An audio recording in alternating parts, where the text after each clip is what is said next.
Out the roots, he let the beats build, bitch, and we never switch. Even if I'm rich, I'll be broke like I'm Mitch. Niggas talking down, but that's headed in the wrong direction. But I knock that shit out like the boxing section. Cause they can't touch what they can't see. All I gotta do is be the same me. All I gotta do is keep it G. Always be the same me. While I'm solid, boy, they can't change me. No. What's going on? What's going on, man? We live from the boxing section, man. What's going on? What's going on, man? It's fight week, man. We just a few days out, less than 24 hours. Well, shit. Damn near for a couple days, day away from the weigh-in. So it's going down, man. We got one more day technically. So we got the weigh-in. It was the last press conference today. Weigh-in, and then it's gonna be fight night. So, Diddy, what's up, man? What's going down, man?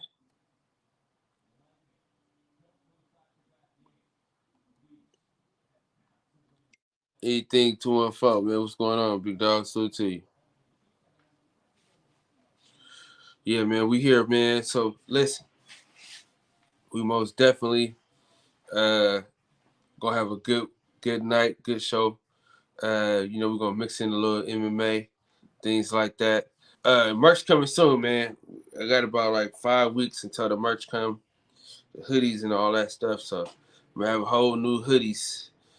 You know what I'm saying? This is just the old and Naughty Nard. What's going on, Jalen?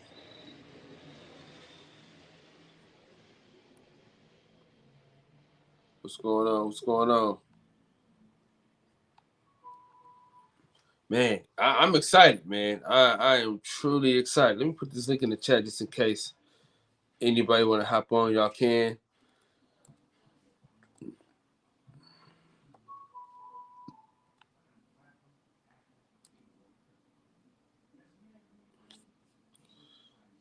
If you want to join the panel, the link is in the chat.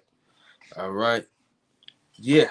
So this is very, very important. It's a very, very important fight tomorrow.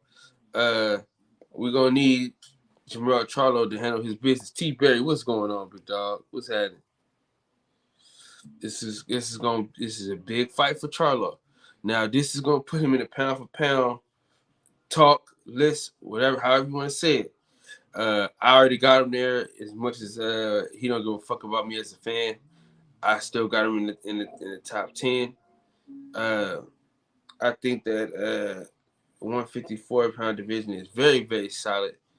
That you have to take that into consideration. His resume is impeccable. It's outstanding. You have to take that into consideration. I might do a pound for pound list on this, John, man. To be honest with you, I might do a pound for pound list.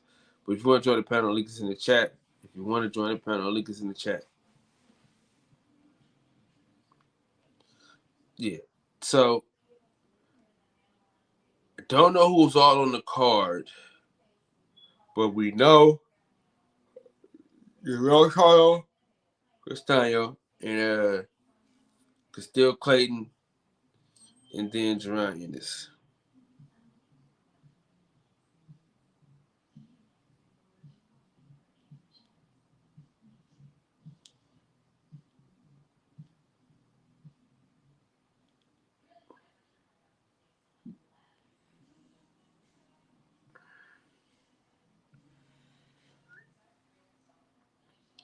So, two good fighters on that on a co-main event. For a fact, what is that?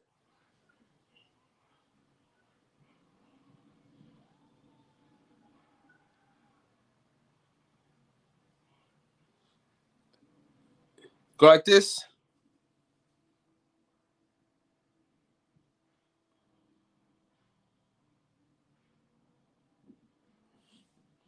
Let me do one of these.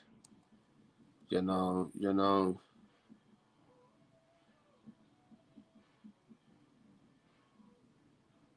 me see.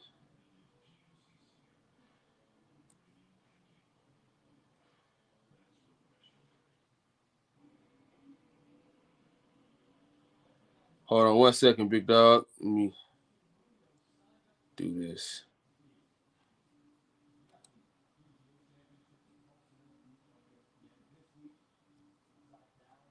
Give me 1 second, big dog. Let me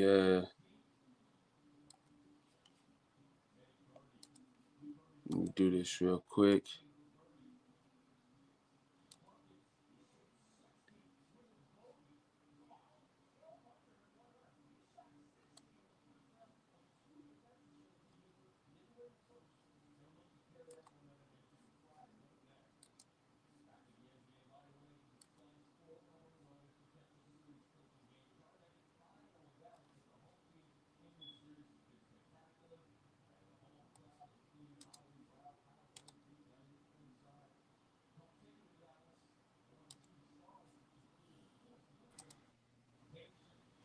Hey, I'm in this bitch.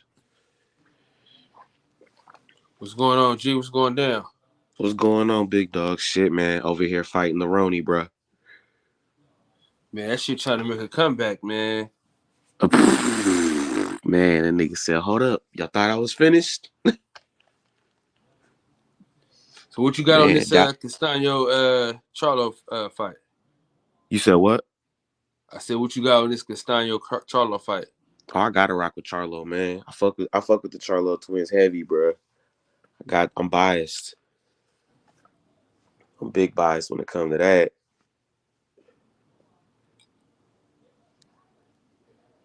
Okay. Yeah, I'm excited to see him get down. You know, Yeah, once he said I fuck think us as I fans, think I it might stopped go the really giving a distance. I fuck. don't see him getting the finish, but I think he gonna get him on points. Think so? Yeah, I think he get What him does he on do points. differently this fight than he didn't do last fight? You said what? What is he gonna do differently this fight that he didn't do last fight? I gotta rewatch the first fight because I can't even fully remember how that shit went down. I ain't gonna hold you. Shit, matter of fact, let me do my Googles.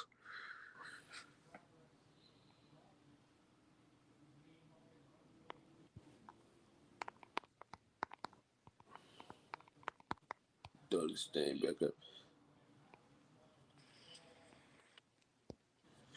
All right. So listen, man. You know, we do the bait and switch every once in a while. You know what I'm saying? We got the get down. Shout out to my motherfucking dog coming through here right now. The Juggernaut, the best co-host in the world. You know what I'm saying? God damn it. Your grandmama's favorite grandson, your stepmama's favorite stepson, the sex icon, you know what I'm saying? The big nasty, you know what I'm saying? Big sexy as the ladies would call him. You know what I'm saying? Mr. It ain't gonna go how you think it's gonna go. Mr. If you leave your girl around, her ass will get ate. My motherfucking dog, DJ in the motherfucking house tonight. What's going on, big dog? What's happening? What's going on, man? What's going on? What's going on, man? So we're gonna do the bait and switch. You understand? MMA Thursday, goddammit. Y'all know what time it is. Oh man. Yeah, I'm ready to talk about it. Come on, DJ, let's talk about it. Oh man. shit. Hold on. I gotta one more shout out, goddammit. Listen. The first producer of the boxing section, goddammit. You know what I'm saying? The weed smoker, the weed roller, you understand? The pack shipper, you know what I'm saying? The big stepper, goddammit. Smoke weed, talk shit like Lane Kiffin. The big blower, you understand me? My motherfucking dog. You get what I'm saying? The one and only Black Jesus with the dreads, goddammit. My motherfucking dog Cam, what's happening, nigga? Talk shit like Lane Kiffin. What's happening? Yeah, I had to cut the mic off, nigga. What the fuck? Allegedly, I don't know what that shit you was talking about, nigga. All right, all allegedly. I mean, I could confirm it because I'm the nigga he send the shit to. Allegedly. Hey, listen, I call him the sex symbol, so you know I'm lying. What's the deal, man? What's going on? What's going on? What's going on, good brothers, Yeah. man? You know, just got some good news today. You know what I mean? Seen the NFL drop that schedule. Oh yeah. So yeah. Jags got the gonna get Cowboys real at active out home. here. I'm definitely there. Eagles, bro. Y'all won the draft. We ain't gotta worry about beating. We ain't gotta worry about beating the Green Bay Packers ass this year. You understand what I'm saying? Yeah, my homie done already hit me up. He a big Steelers fan, right? So he was like, so when we going to Philly this year or what? Because you know Pittsburgh play at Philly this year. So he like, so when we going to Philly? All right, so let's do this. Let's do this. We go. What? Hey AJ, what's your squad? Oh, I fuck with the Jets and the Jags. All right, so we're gonna look up everybody's schedules, chop it up about these schedules and shit like that. You understand what I'm saying? We're gonna kick it off with America's favorite franchise. You dig what I'm saying? But who? Not the Cowboys. The Packers? Hell no. Hell no. The Packers, motherfucker. Nigga, please. Yeah, all right. He must be talking about the Steelers there. That nigga, I said America's favorite franchise, nigga. The first team to get 5, nigga. Fuck you talking about? Kyle, they ain't won since 19-2. Didn't we beat your ass? Didn't we beat your ass, DJ? I mean, if you want to talk, we went from talking Super Bowls to now we talking about regular season wins. Did we beat the Cowboys for y'all too, nigga, at their house just for you? I'm just saying. You talking about favorite franchises and shit, and then you bring up Super Bowl wins, and I'm just saying, when the last time y'all won one? We've been to a couple. You know what I'm saying? I mean, that's cool. We've been to a couple since y'all been to a couple, but it's all right though. Y'all ain't about shit. I got you. You know what I'm saying? We will try. That's why your best player want to leave. That's why your best player want to leave right damn now. Last time I checked, we beat both the teams' ass. We beat the Green Bay Packers' ass in the playoffs. We whooped your ass in the playoffs. You know what I mean?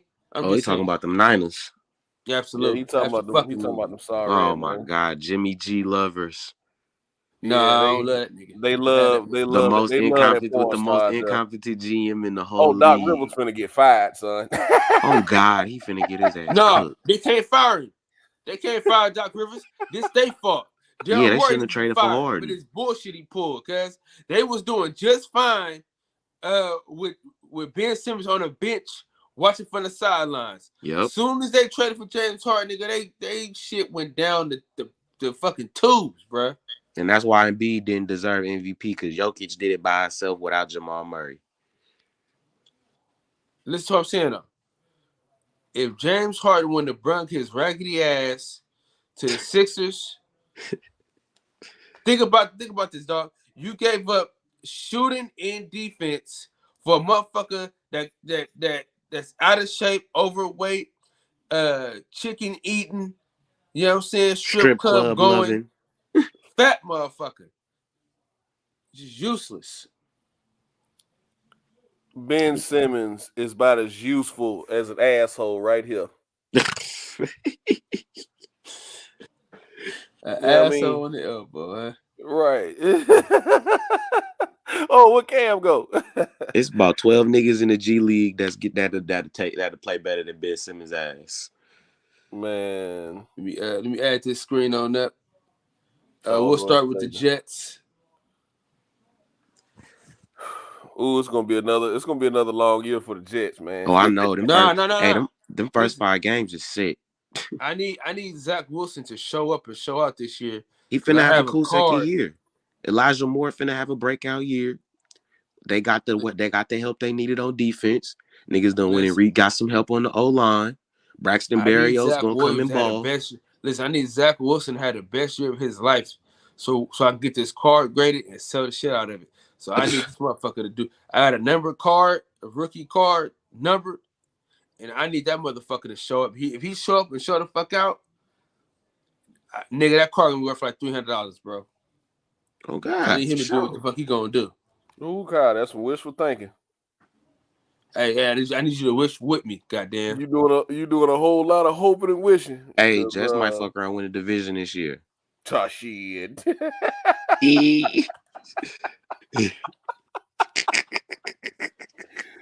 But between the Dolphins and the Bills. The Dolphins ain't on shit. Hey, Okay. this ain't bad for y'all. No. Baltimore L, Cleveland L, what? Hell no. Fuck no. Hell no. Y'all must forgot Cleveland got Deshaun Watson and Amari Cooper. Shit, I forgot. And Nick Chubb, and that defense still intact. We don't know if Deshaun Watson even gonna play the first half of the season. That nigga might get a 6-game suspension. Until then. Oh shit. Until then, Cincinnati L. Oh shit. Pittsburgh shaky because we don't know what Kenny Pickett gonna do. It's Y'all might get Pittsburgh. Pittsburgh. You can kiss the baby on Miami. Green Bay, y'all might get Green Bay. Y'all can get Green Bay. Yeah, y'all might get Green Bay. Denver, that's a sick ass game. That's gonna be Denver, the highlight game. That's the ass. New England, that's a toss up. Buffalo, that's an L. New England, another toss up. Chicago, a toss up. Y'all win y'all bye week. Minnesota, not for nothing. I'm finna put some money on Buffalo to win the ball this year. Detroit, a good win. And then they play the Jags, so I'm gonna be torn on that one. Thursday night too. I'm going to that bitch. Thursday night. I'm going to that. I'm going to that Jacksonville Jets game for surely.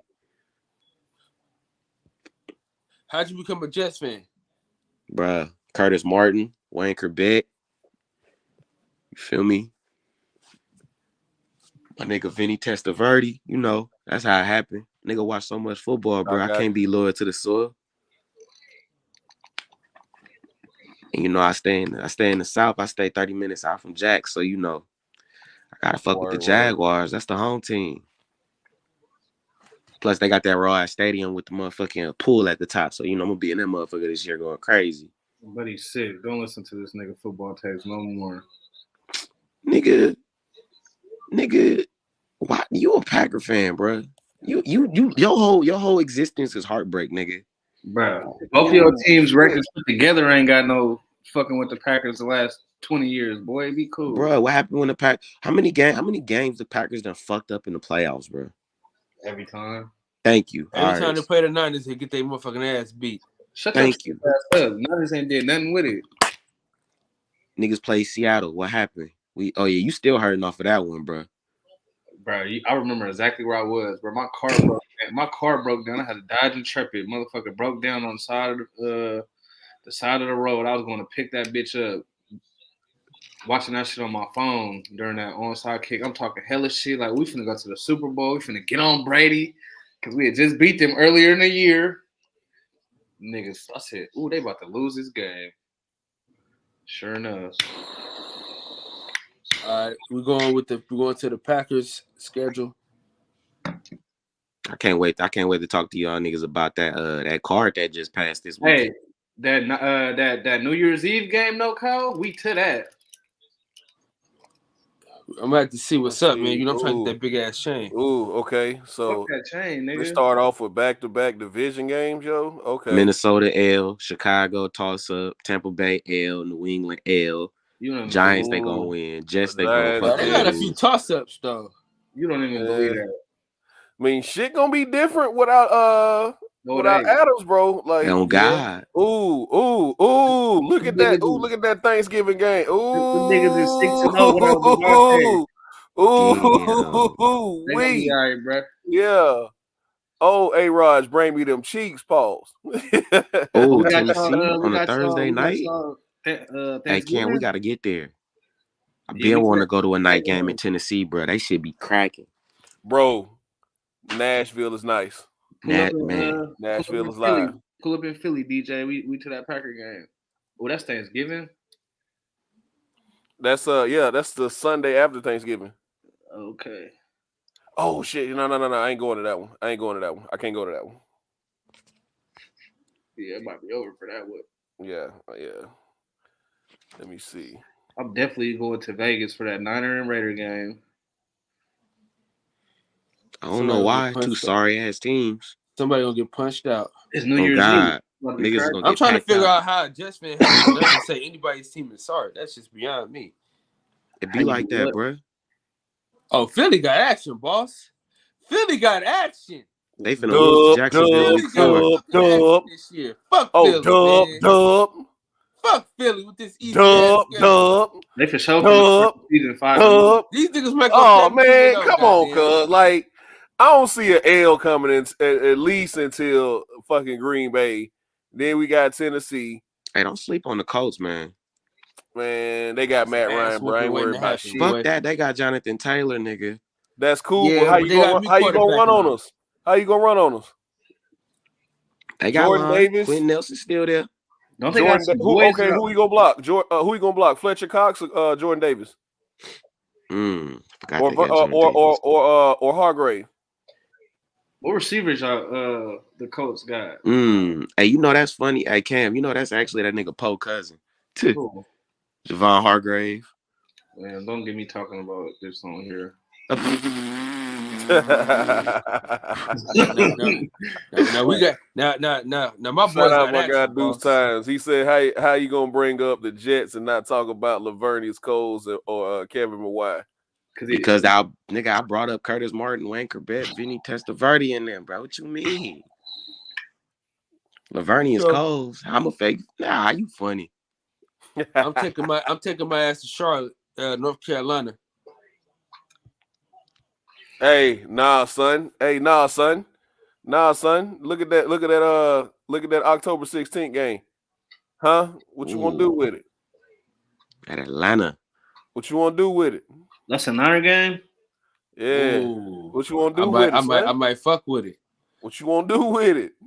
But see, I got a lot of family in Charlotte, man. So that okay, that makes sense. That makes sense. Man, it don't matter. I'm getting anywhere. I'm getting anywhere. All I gotta do is find a flight with an empty seat. I'm good. I ain't gonna lie. The homies went to a lot of games last year. They hit. I ain't gonna lie, dude. We're gonna be all right. We're gonna be all right again this year. They be looking out for us, though. I ain't gonna front. Yeah, cupcake ass schedule, man. Hold on, go back up. Start from the top. Let me see what you got going on, man. We good money. We good money, DJ. Okay, y'all will beat Chicago. Y'all will beat Seattle. Losing to Denver. You gonna lose to Denver. Beat Denver. We can for sure beat Denver. Oh, bullshit. All right. No, they know you not. All right, man. Y'all sleep on Denver, dog. Not at y'all Denver. Sleep on us, Denver, like we ain't good. Denver been a quarterback away for a long time, bro. I'm telling you. Denver been a quarterback away for a while now. We're gonna beat the hell out of Carolina. We're gonna beat y'all gonna beat the dog shit out of Carolina. Beat the dog shit out of the Falcons. Kansas City. Kansas City. Let's see. Let's see. I don't really know what Kansas City gonna be no more. We gonna see. Do we know Andy Reid always find a way. Week 9, we'll get a win for sure. Let me see. Oh, y'all play. Oh man, y'all play the Rams and the Chargers back to back. That's tough. Yeah, don't sleep on the Chargers, bro. They gonna make a run too. Yeah, but I'm confident in my squad. Our defenses are impeccable. All right, so if niggas putting early money up on who gonna win the bowl, who y'all got? I'm about to throw some money on the motherfucking Eagles. I'm throwing some money on the Bills. The Bills? Yeah. The Bills might not win their division. What? What hell? I'm putting some money on the Bills out there. Bro, have you seen that receiver core Tua got? Bro, can Tua get the ball to them niggas? Exactly. I'm not a fan of Jalen Hurts in the quarterbacks same like fucking that, boat. so you feel me? Tua and Jalen Hurts in the same boat. Yep, they gotta show the fuck up this year. Yeah, how do you feel about Jalen Hurts being that Alabama guy too? Yeah. Okay. No if Jalen year. Hurts does not win the division and the playoff game this year, his ass fired. He fired. If you gotta get rid of him. He has to, because we made the playoffs last year, right? This is year 3. He's in the league. The second year under Sirianni. Last year we made the playoffs. Got blasted, but we made the playoffs last year, right? So the next progression is you got to win the division and a playoff game. That's next in his progression. Those are my expectations this year. If he does not do either one of those, his ass is fired. So you giving that man 1 year? Bro, this is year 3. Not really, man. Yeah, not really. Okay, this is year 2. Yeah, what the hell you got going on, Cam? Bro, he only has 1 more year left on his contract after this year. He was a 2nd-round pick. They only get 4-year deals. They don't get that 5th-year option like first-round picks do. Oh, okay.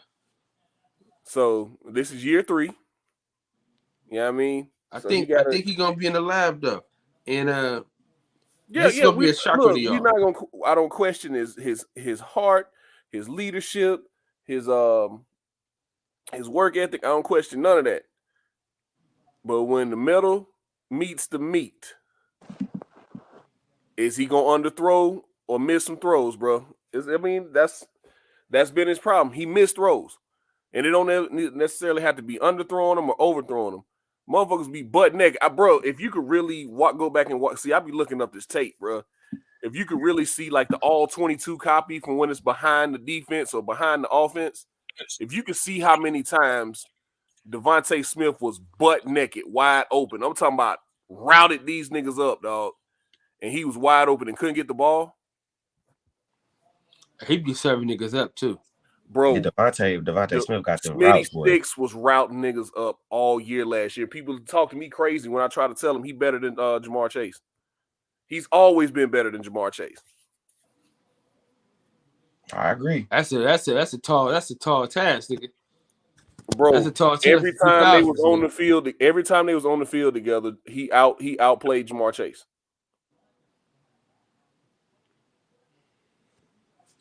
Except for when Jamar Chase had who? Jamar Chase has had Burrow as his quarterback for like what, the past 3 or 4 years?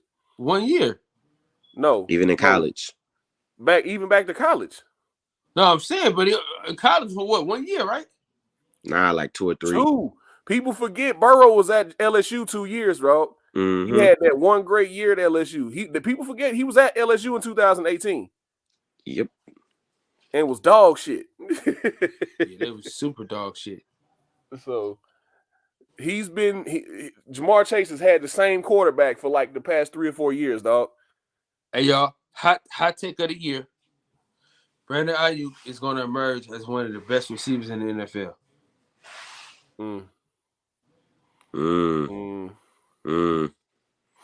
I hear you. It sounds good. Yeah, it sounds good.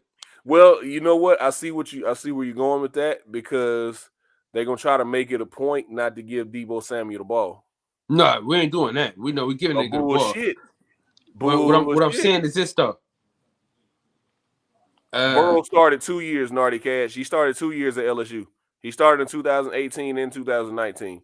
2019 is when he got Joe Brady, who was like the wide receiver coach from the Saints, and they just clicked. Yep. And they had that fantastic year, taking nothing away from them. They just clicked, man, had a fantastic year. But Justin Jefferson, Jamar Chase, all them guys was there in 2018 when they was ass cheeks. And Joe Brady changed his life. So, you know what I mean? Shout out to Joe Burrow, though. But, yeah, he been with Joe Burrow since 2018. Let's check it. Let's check what? Let's check let's check if he started or not. Because you got somebody arguing with you in the chat right now. All right, man. Why you checking that? Y'all feel like Rose deserve a rematch for that strap? Absolutely. That was a terrible fight to score, bro. It was a hard fight to score because there wasn't really a lot of action going on, man. And she didn't get robbed, but I don't think Carla did enough to win the fight. I mean, my whole thing about it was, if you're going to let it go to the judges, at least give them something to judge. You feel me? Absolutely. Champion or not. Absolutely. Like, she didn't give them nothing to judge. You feel me? So it's like, if I was telling Cam this earlier, I'm like, bro, if I was a judge on that fight, I wouldn't have counted the first 3 rounds. The first 2 or 3 rounds, I'd have been like 0-0. Fuck it. Because it's like, I don't know, bro.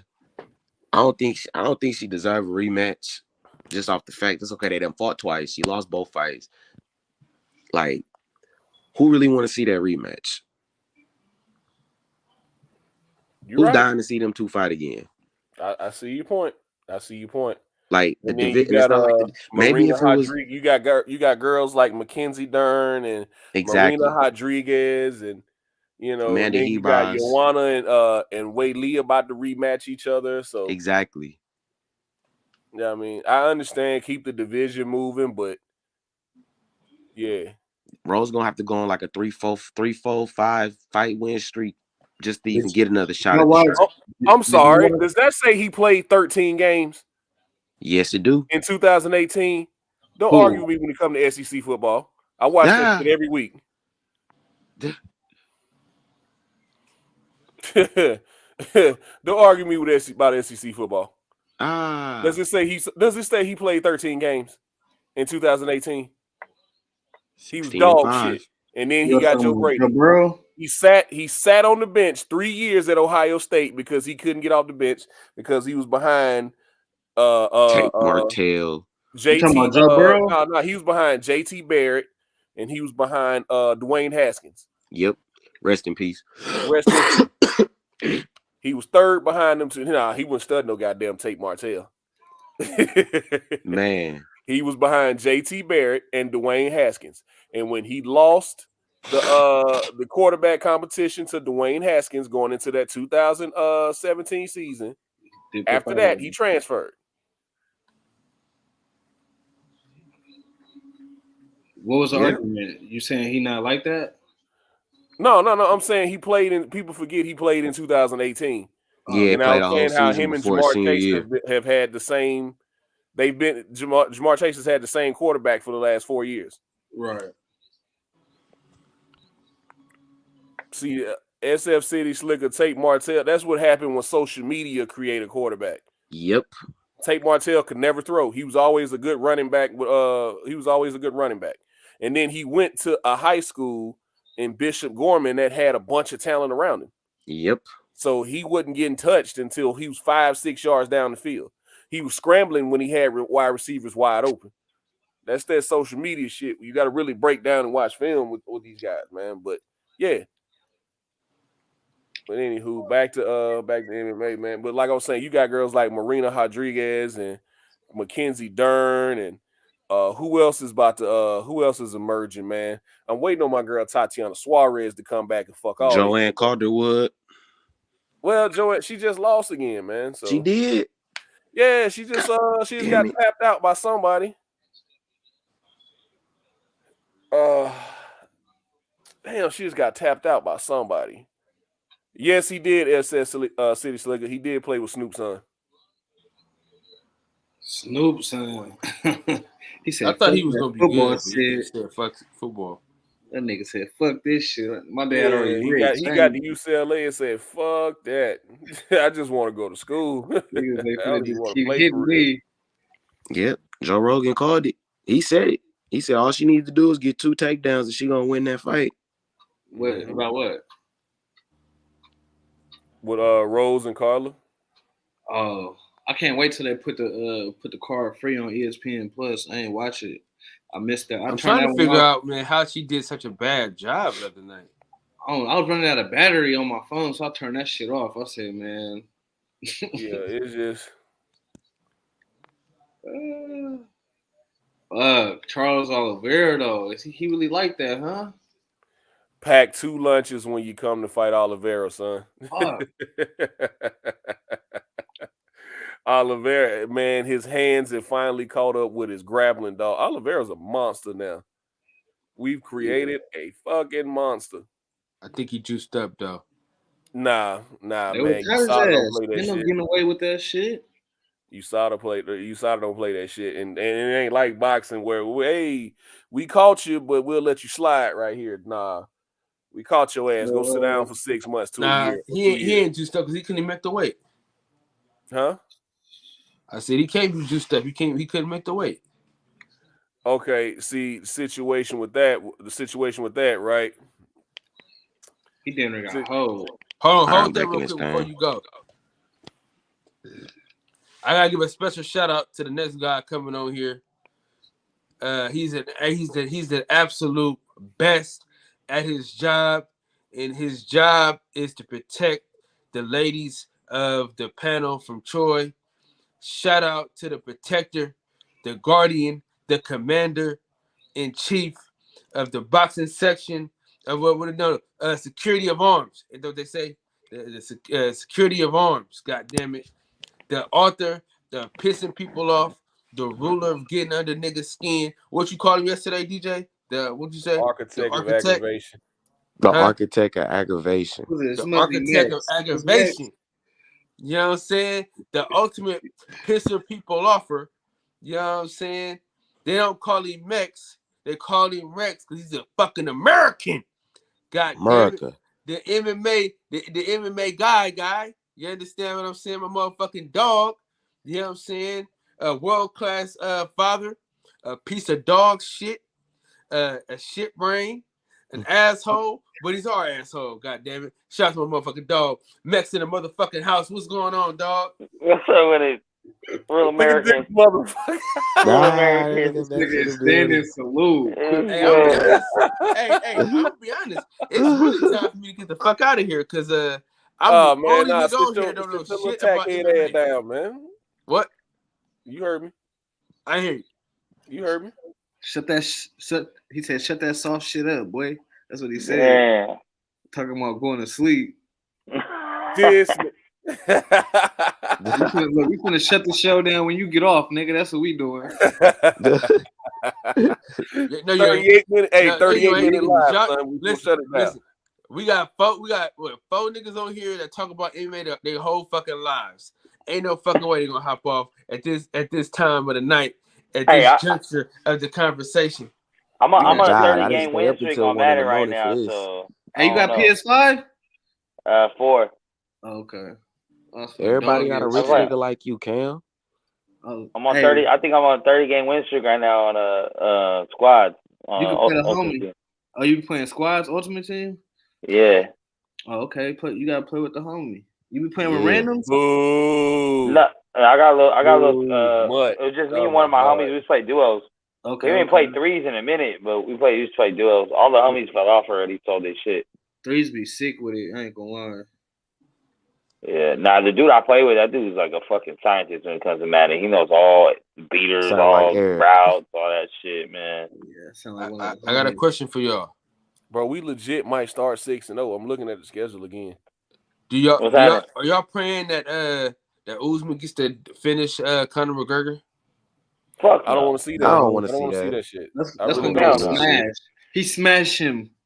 He smashed. Only fight I want to see is Conor versus Nate 3, and then they can both retire. Hold on, let me say this because I seen somebody post this. That's when Nate could actually win. You know what? I seen somebody post this actually. If Charlie Olives beat motherfucking, if he beat Islam, does Khabib need to come out of retirement? For sure. Nah, Khabib ain't coming back. He needs under no circumstances is Khabib coming back. Khabib might come back, yo. If Charlie O if he sees his dad in the dream or some shit. Nah. Charlie's not getting I don't see him getting Islam, bro. I don't know. And I got him beating Islam. I mean, Islam is improving, but I mean, I got him beating Islam. Because Charles Oliveira, I trust Khabib. Right. Charles Oliveira has shown now that you can hit him in the face with a shovel and he ain't going nowhere. So exactly, he can't make weight because he missed by half a pound on scales that he thought was broken. You're a champ. You scales was fucked up. Under. And they try to say Tony fucked up the scale when he jumped up and down on it. Yeah, them scales was fucked up, Max. They said they gotta get security for them motherfuckers, so you know something happened. That's why he coming half pound under. I'm just saying, bro. I mean, he did look like shit at the weigh-in though. That weight cut did fuck him up. Yeah. I mean, he a big dude, man. I'm trying to figure out how in the hell he's 6'1", making make a 165 and stop bullshitting already. He's 6'1". Like 6 foot, bro. Oh, I didn't know he was that tall. He long as hell, man. That's why I call his ass the human anaconda. Them long ass arms and shit, man. Oh, that's why you call him that? Right. You motherfucker get a hold of your neck, it's over with. Yeah, he grab you. He take your back. It's a wrap. I'll bite him. Gonna choke you out or you gonna break your fucking arm. He break bust, so what? He break bust so much. Location, goddamn. Man, doing that like shit. Yeah, Islam really don't want that work, man, because he didn't want that work with Dos Anjos. So, that is true. Yeah, you know I mean, it's a negotiation, man. Huh? It's a negotiation. So who's on the negotiator waiting his salary? When he ain't got no leverage. So you don't think Darius deserved the fight over Islam? I feel like Benny does deserve I feel like Benny deserves a title shot. I think Islam deserves a title shot right now because Gaethje didn't deserve that last title shot. For sure didn't. It ain't about J.A. Dixon, absolutely. I want to see him retire, man, before this shit get out of hand. Mm-hmm. Tony Ferguson. He need to retire. I want to see that because his last 4 fights, he's been brutally beaten. I think the Justin Gaethje. He was good on this one before he got caught. He looked good the first round though. Nah, man. I think that Justin Gaethje fight really changed him, dog. Justin Gaethje beat the dog shit out of Tony Ferguson. He did, and then stopped. He did. He fucked his ass up. I think Tony Ferguson has beat the shit out of Tony Ferguson. Looking at the way he trains and shit, he be doing some wild shit.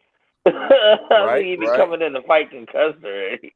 Hey, you know, LB Slugger, what's going on, bro? You got CTE for sure.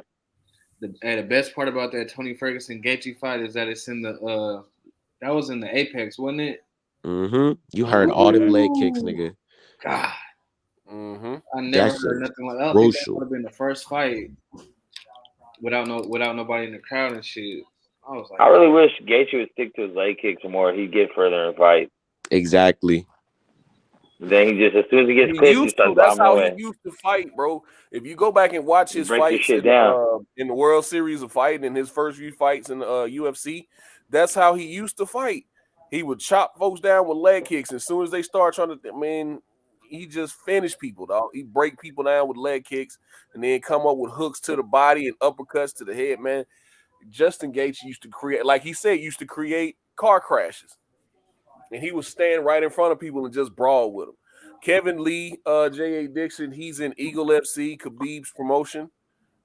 He's in that 165-pound weight class that Khabib created that a lot of fighters have been asking for. So he's gonna headline in that division over there. What's the future over Max Holloway? Max Holloway and Volkanovski are gonna fight for a third time, July 2nd. I like that. Let's go. I hope they don't cheat Max again. I think Max can already. Max needs to finish him. Max needs to finish him. He needs to finish him. Be aggressive and finish him. Fuck it. But it's like, Volkanovski, he like that. Yeah, Volkanovski has shown me he's like that. With wins over with that win over Brian Ortega, man. Yeah, he was supposed to. Anybody else, they would have tapped. Yeah, Fact. That guillotine was deep. I thought Ortega had him, bro. I think Volkanovski thought Ortega had him. Shit. That motherfucker started flipping and flopping like a fish out of water. He said, "My lights was going out." It's one of them things, man. It's like the Spence and Bud shit. Like, I like Volkanovski against everybody but Max because Max is my guy. So it's like I respect everything he's done outside of the Max fights. I just don't think he won either fight. Yeah, Volkanovski, he's won me over these last couple fights for sure. Yeah, I gotta rewatch. I knew the Max fight for Korean Zombie, though, bro. For this next one.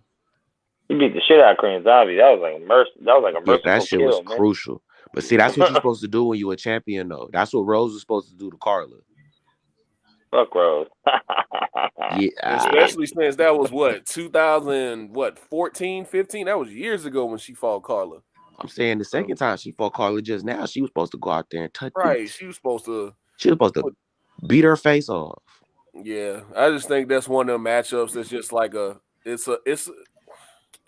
don't want to say it's a bad matchup because we've seen Rose put tips on Jessica Andrade, who beat Carla. You know what I mean?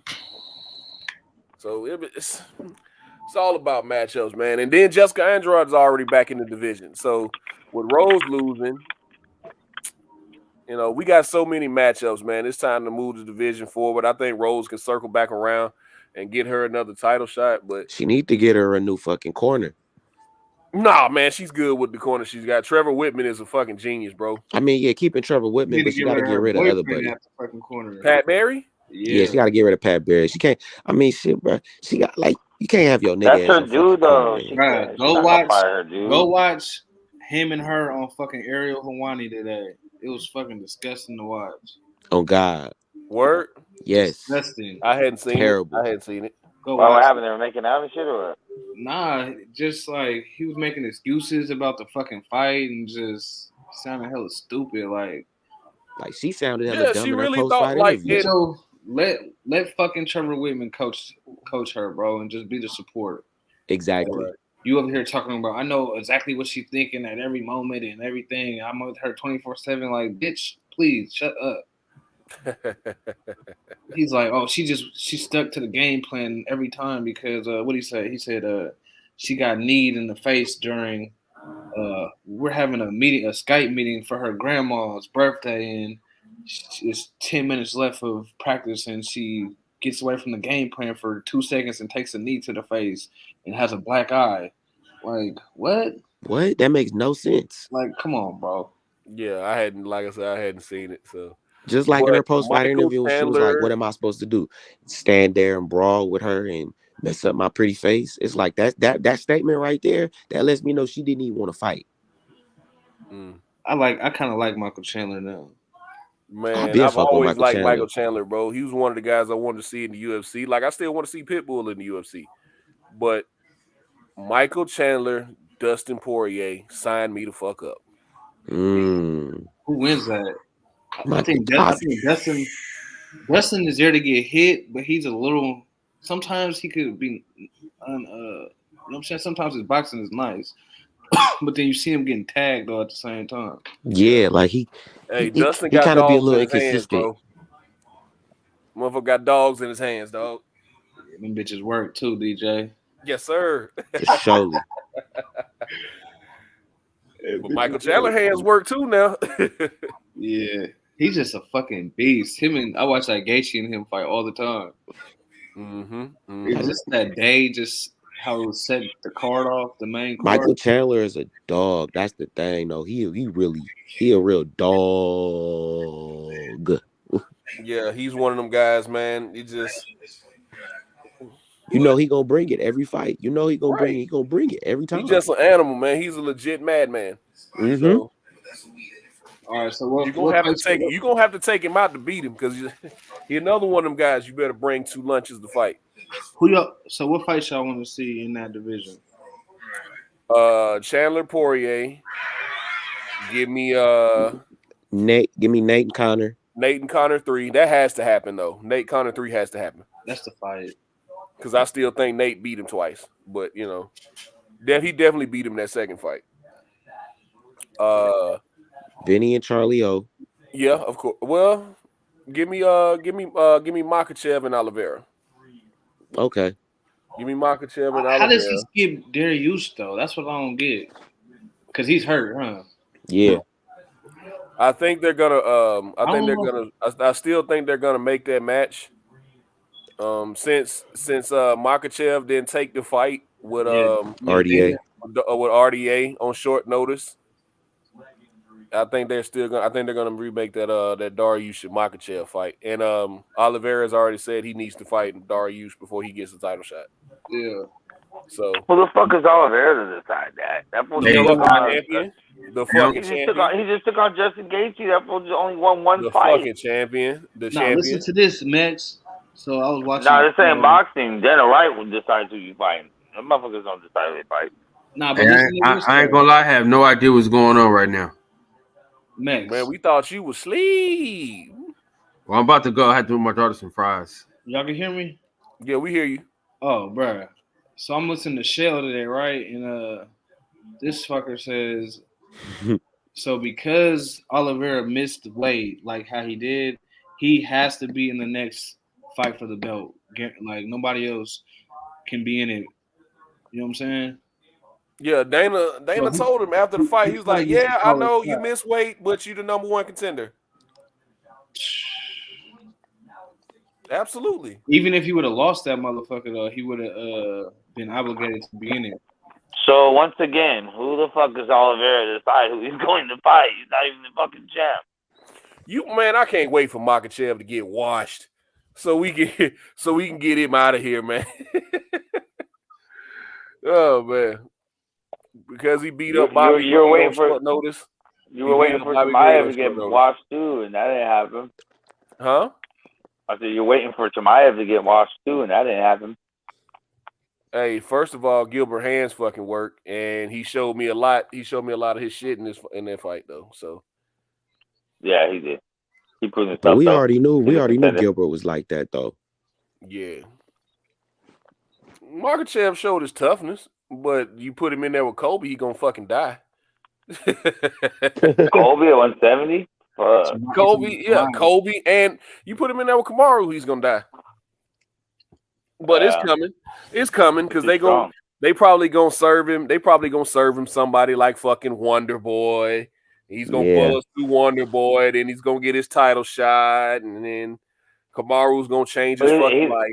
He's at 150. He's at 155 though. Why would he go to 170? No, he talking about Chimaev. I'm talking about Chimaev. Yeah. Oh, okay. Yeah, man. Speaking of Kobe, they gonna serve him somebody like Wonder Boy this next fight. I don't know, man. Yeah, Kobe got to fight somebody. Yeah, Kobe got to fight somebody. Who he gonna fight? Who's there right now? Exactly. He didn't lie. I mean, he didn't beat everybody in the division. He's clearly the second best. There's really no one left for him to fight but fucking Usman for the rest of his career. Gilbert Burns? Or does he go up to 185 and fight Izzy? Nah, he too small. He too little. He can take him down though. Too little for 185. I don't even think he gonna get close enough to take Izzy down. Izzy gonna kick his fucking head off his shoulders. All it takes is one. Absolutely. Let me see. Let me bring up the damn UFC rankings. Because there's some guys out there. There's some guys out there for Chimaev. Oh, definitely. You know, let me see.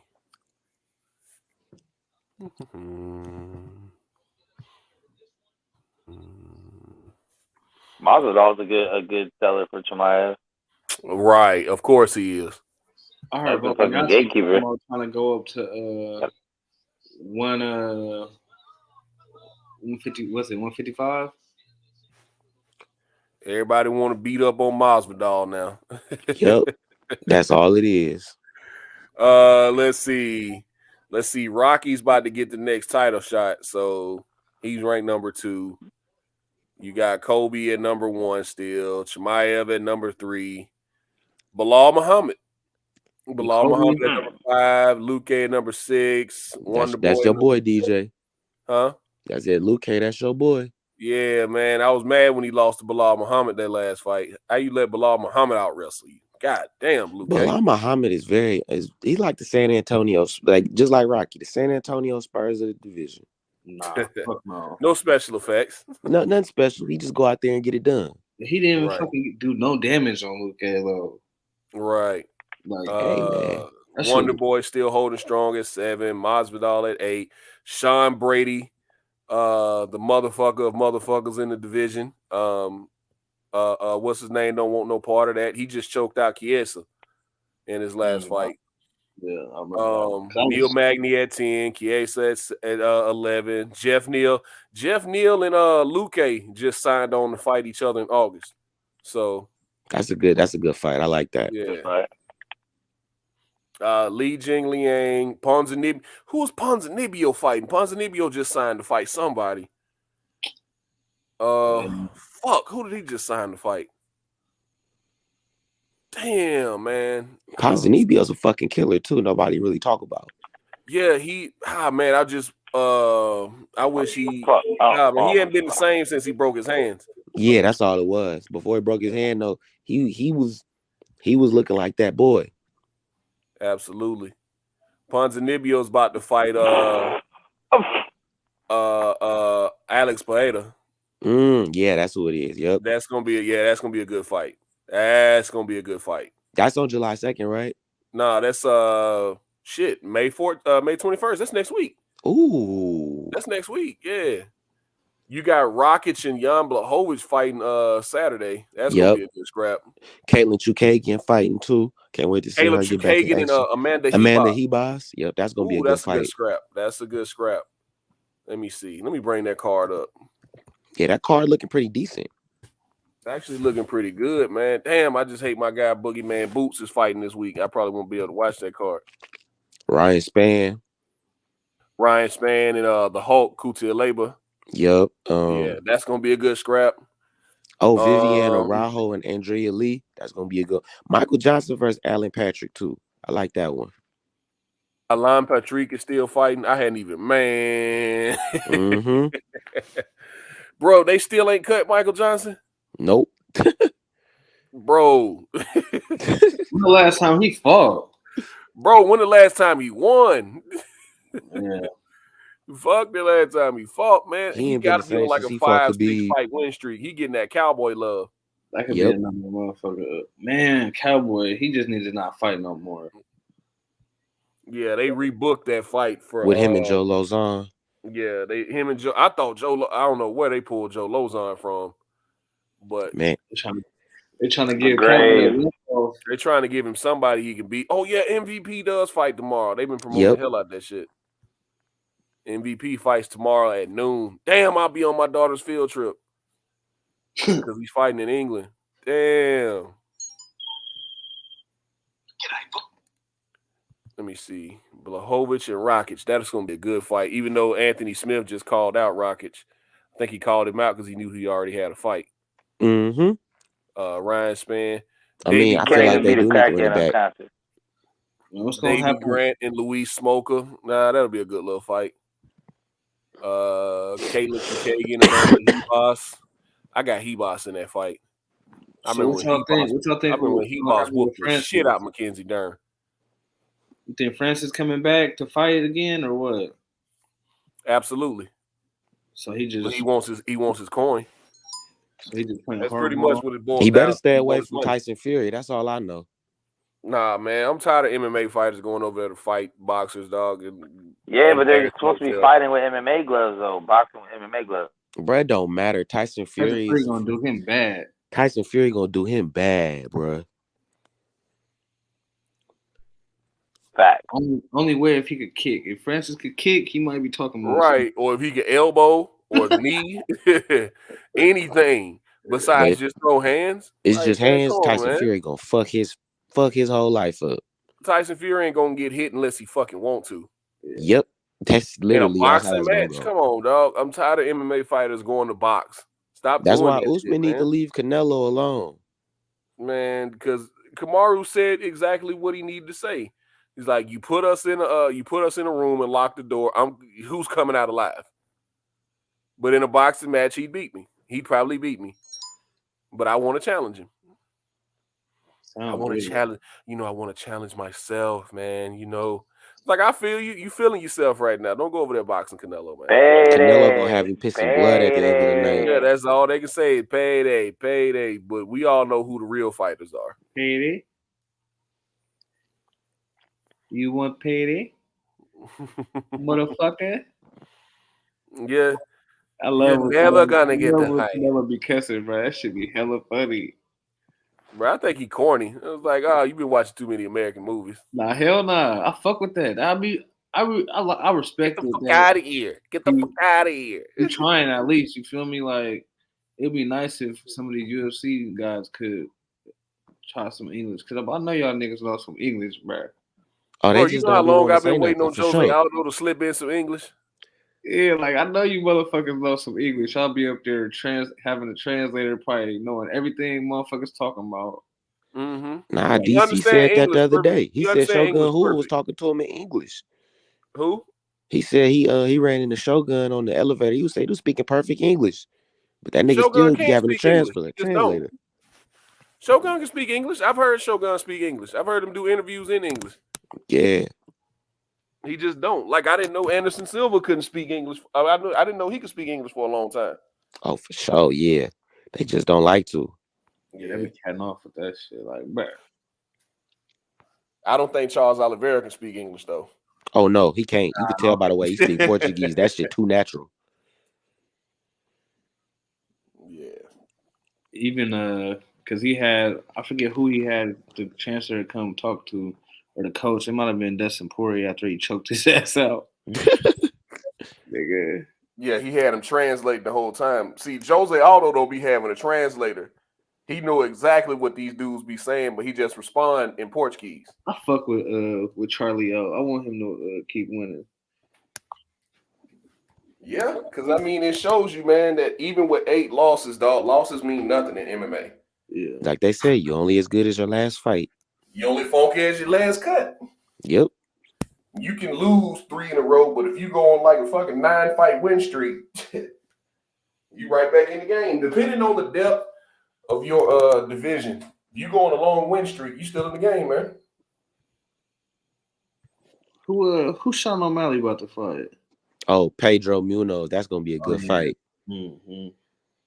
I don't know why he playing with that nigga on Instagram, calling him prelim Pedro. That nigga, Sean O'Malley is a pest. Sean O'Malley is gonna be his first fight on the main card. You gotta stop playing with Marlon Vera too. Oh yeah, for sure. Right? How you gonna say you done earned a ticket, another ticket to the Sugar Show, and he beat you? You better stop playing with Marlon Vera, because he better quit playing with Pedro. Pedro fucking hands work too now. On everything. Pedro might fuck around and strangle his ass too. So better quit playing with Pedro. Just because Pedro done took a couple L's here and there. I mean, so how many fights do Alex Pierre got to win before he can see Stylebender? Bro, you know they just put him in there with Sean Strickland, right? I'm looking at it right now. That's what I'm saying. If he gets Bro, Sean Strickland, that's on the same card with him and Cannonier. They put him on the same card. That's the whole reason they brought Alex Pereira over there, man, because he beat Izzy twice at kickboxing. Yeah. Second, I think the first fight he knocked him out. Oh, he kicked the shit out of his ass. I can't remember which fight was which, because I know he beat him by decision one time, and another time he knocked him out cold. So that's the whole reason they brought him over here, man. They need somebody for Izzy. It's the same shit. It's the same play, because they did the same shit when they brought Holly Holm over from Legacy when they had Ronda Rousey. And we see how that played out. Facts. She lost to Duran Demi. 93 octane. That's the dark horse of the division right there. That's the dark horse of the division. Who? Merab Divishvili. Oh, okay. He trained with Aljo. So he's gonna be like Aljo's protector for a while, man. Hey, keep an eye on Dricus Duplessis too, bro. Yeah. Him and Brad Tavares fight on that card. Fight next? He fight Brad Tavares next. He fighting who? Brad Tavares. Jose Aldo? Oh no, you talking about Jose Aldo? I was talking about Dricus. Who does Jose Aldo fight next? Let me see. I wanted to see him and TJ fight though, instead of TJ getting a fucking title shot. But you know, you think he gonna get it? I think he gonna get it. I think they gonna fuck around and give it to him, man. Now Aldo trying to get this Henry Cejudo fight. TJ. Hey, Aldo on a 3-fight win streak too after he lost to Jan. Absolutely. And he beat Pedro, Marchito Vera, and Rob Font. Absolutely. Aldo is hot right now, man. That's why I want to see him fight TJ, because I still think TJ lost to Sanhagen. I do too. You got one split decision win in the past 3 years, and you getting a title shot? Come on, man. Yeah, man. At least when Gaethje lost to Khabib, it was fucking Khabib, and then he took a fight with Michael Chandler, and then got the title shot. And this was after a long win streak, right? Wait, how many fights? Dillashaw has legit fought one time in 3 years, bro. So Gaethje only beat Michael Chandler after that Khabib fight? Yeah, that's what Max's problem was with it. He was like, "Well, how's he getting a title shot and he's only won one fight?" Yeah, that shit don't deserve no goddamn title shot. Who should have got the fight? Makhachev. Is Omar Dariush one of the two? They're the two longest win streaks in the division. It's just where they was at. Go ahead. Islam hasn't lost in 7 years, bro. He ain't really fought. I feel like he got to fight somebody in that top. But who he beat? Did he beat anybody in the top 10? He called out Michael Chandler to his face. Michael Chandler didn't want to fade. Nobody wants to fight him. That's bullshit. Cause what's the name? Dos Anjos been trying to fight him. Who?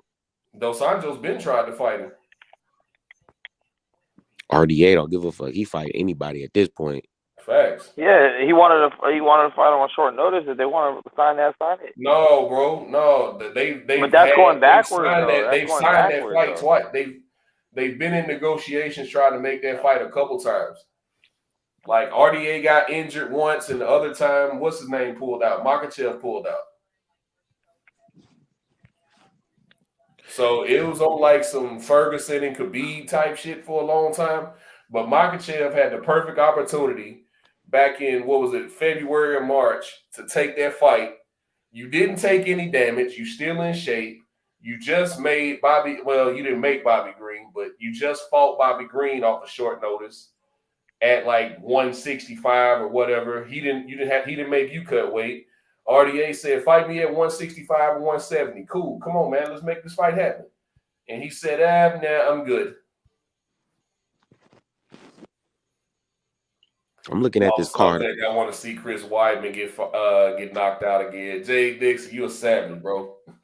I'm looking at this July 23rd card. I kind of like it. They got Tom Aspinall versus Curtis Blades. With Chris Weidman for what he did to Anderson Silva. Right. Oh man. We got Gus back in action. Yeah, he coming back. Ever since Glover won the belt, he was like, "Oh shit, nigga, let me get back in the like field." Heavyweight division might be a little sweet. Oh man, I like this Curtis Blades versus Tom Aspinall matchup. Jermell Charlo get it done this weekend or what? Oh yeah, he's knocking nobody out in the ninth round. He's knocking Castano out in the ninth round. Getting the fuck out of there. Cause I got it on good authority. Castano been getting beat the fuck up in training.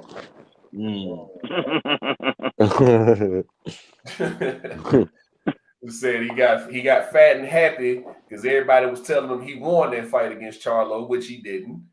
But and that's my opinion. Even though it was a draw, nobody won that fight technically. But in my opinion, I thought Charlo beat him. But everybody's been telling Castano for 10 months now.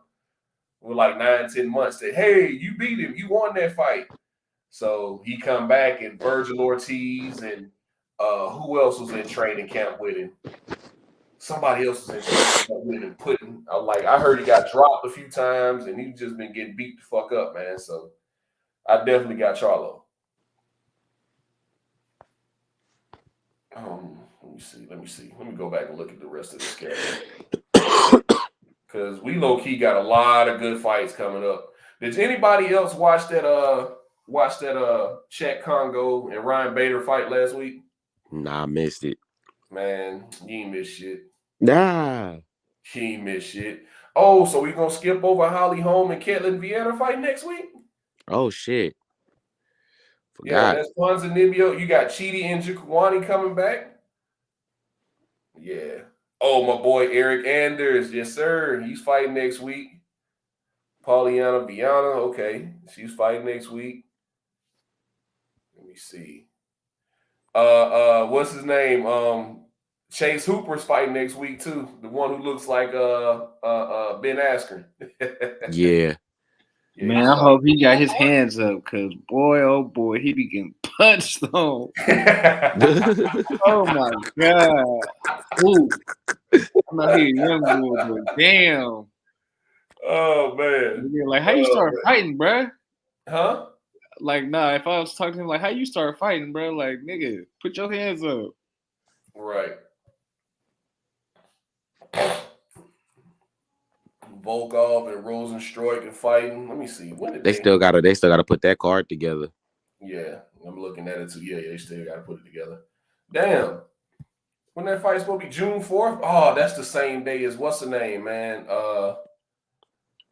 Cool Boy Steph and that's the same day Cool Boy Steph and David Morrell gonna be fighting. Let me see. Which card did you say? July 23rd, Blades and Aspinall? Yeah, I like that card a lot.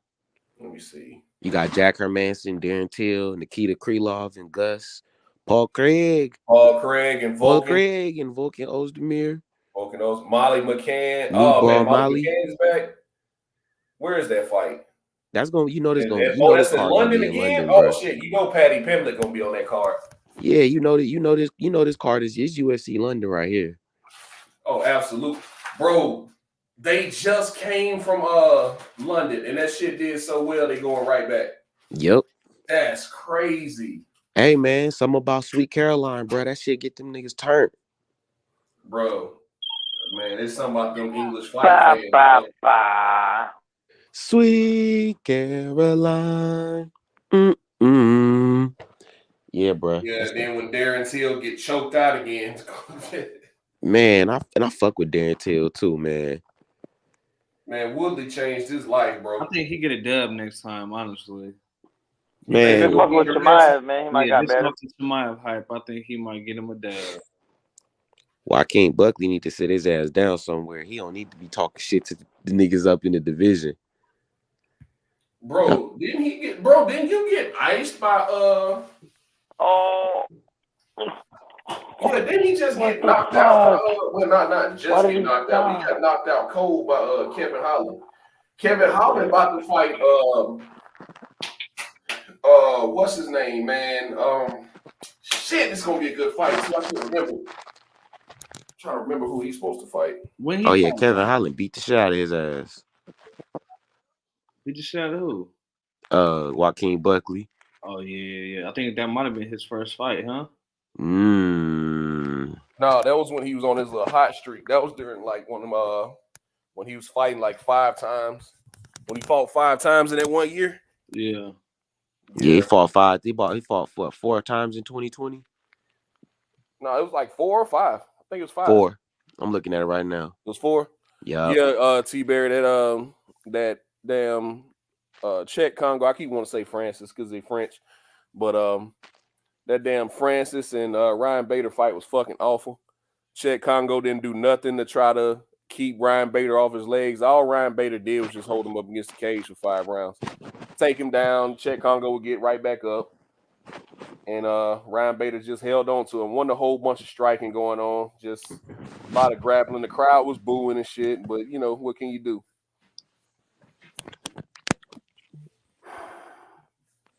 Nick and Nate Diaz, unbeaten protege. Nick Maximov about to make it. Okay. Yo. Okay, I hadn't seen him. I had to check him out. I'm not going to lie. Max, you over there asleep, man? Who sleep? Max? Nah, I ain't sleep, man. I ain't sleep. Oh, this nigga Jerry Judy got arrested. No, man. God damn, dog. Man, Alabama receivers just ain't having no fucking luck, dog. Bro, what's up with these niggas, DJ? Man, I don't know. They get away from Nick and lose their goddamn mind, boy. You feel me? 2nd-degree criminal tampering with the domestic violence enhancement. What? Yeah, nigga got arrested in Colorado. He was probably trying to get the girl to be quiet, man. With the domestic violence enhancement. What's going on, Mike? He got arrested in Colorado. He was probably trying to get the girl to be quiet, man. You got to pause your YouTube in the background. What's going on?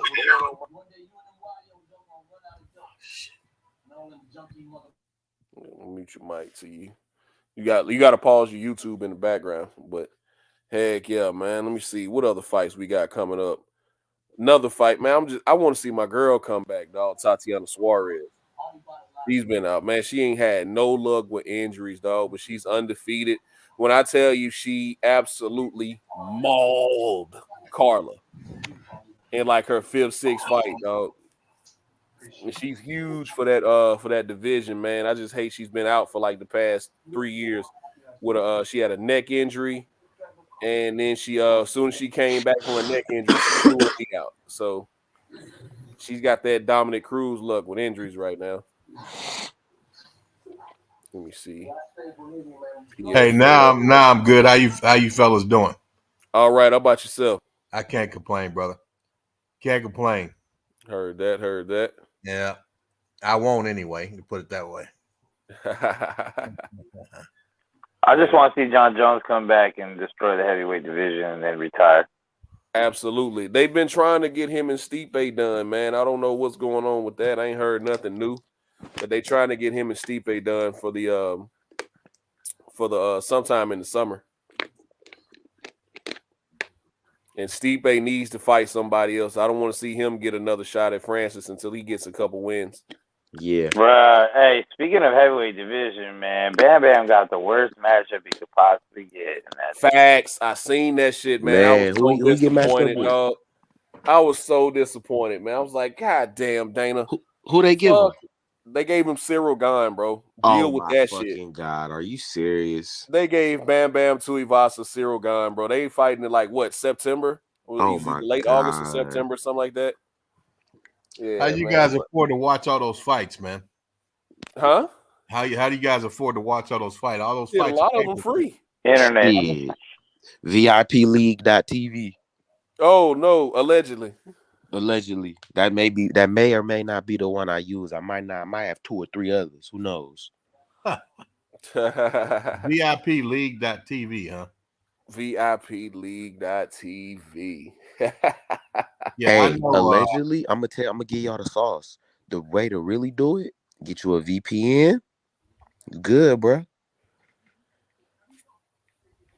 Get a VPN. Michael Fuller, to answer your question, a lot of these shits be free, bro. Yeah. Like the UFC puts on so many fight cards, dog. Like a lot of these fight cards just be free on ESPN or ESPN Plus.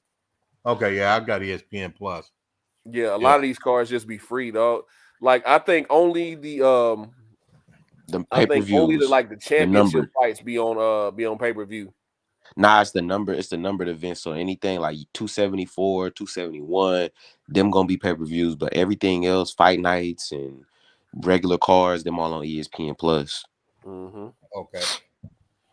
That's why I was saying, bro, I don't understand. See, boxing fumbled the bag because during the pandemic, after Dana White was the first one to like really keep everything going. He had over 600 fighters at the time, and he kept everybody fighting because he had 2 locations.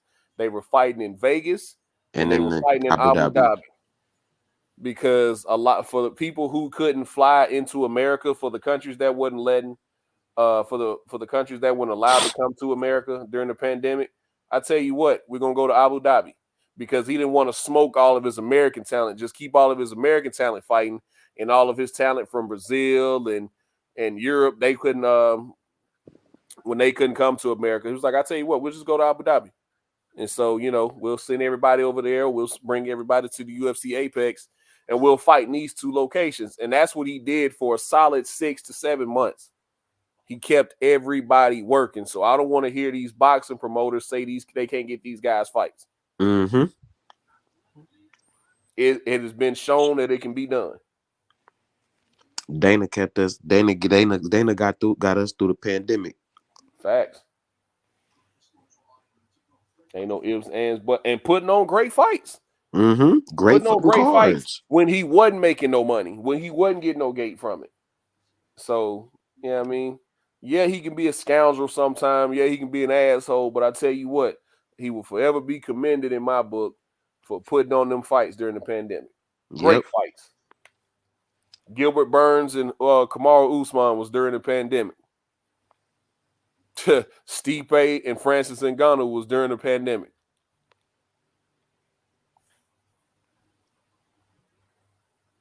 What's going on, In Shape Street Fighter? What's happening? What's good, y'all? Dana made mad bread being first and the only thing running at the time. Hey, only thing they was making money off of was merch and pay-per-view. That's it. They didn't have no live gate. So let me ask you guys this: why do you think UFC is or MMA is mainstream and boxing is no longer mainstream? What do you think the deal is behind that? Boxing to me is still mainstream because people still care when the heavyweights in boxing fight, even though they may not care as much here because after Deontay Wilder lost, America lost interest in the heavyweight division for the most part. But people still care when Canelo fight. People still care when Errol Spence and Bud and Shakur fight. But the main reason why is because the best are fighting the best in MMA in every promotion, whether it's UFC, Bellator, one championship over in Asia. You got Legacy fighting championship here in America, and Invicta. also PFL. The best are fighting the best. We don't have to wait 2 and 3 years for these guys to fight each other. Boots and Virgil would have already fought if they were in MMA. Bud and Spence would have probably already fought twice if they were in MMA. They'd have been on a trilogy. Right. They'd probably be working on the third fight by now. Yes, 93 Octane, that's another fight. Dan Hooker and Dustin Poirier was a war during the pandemic. Absolutely. And after that, and I think that was the fight that fucked up Dan Hooker moving forward. Yeah. I mean, very well could have. Some fights just change you, man. Yeah. Because Dan Hooker was on a little hot streak then. So, you know what I mean? What's going on in Shape, Street Fighter? Oh, nothing, man. Good. Yeah, when y'all was jumping on that Dana thing, remember, like I said, he was the first one to jump out there because everybody was scared, remember? Yeah. So he was the first, first thing moving and shaking. He came on TV and was putting up shows, like you said, when everybody was still scared to kind of do something. They didn't want to get in trouble behind the whole COVID thing. So they didn't know how to go about it.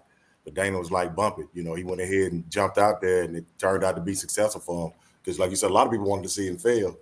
But, man, he was like the only thing on TV at one time. Like he said earlier, got a lot of people through the pandemic and a lot of new fans, people that, like I told you, I run across, and they started watching UFC because they said it was the only thing on at that time.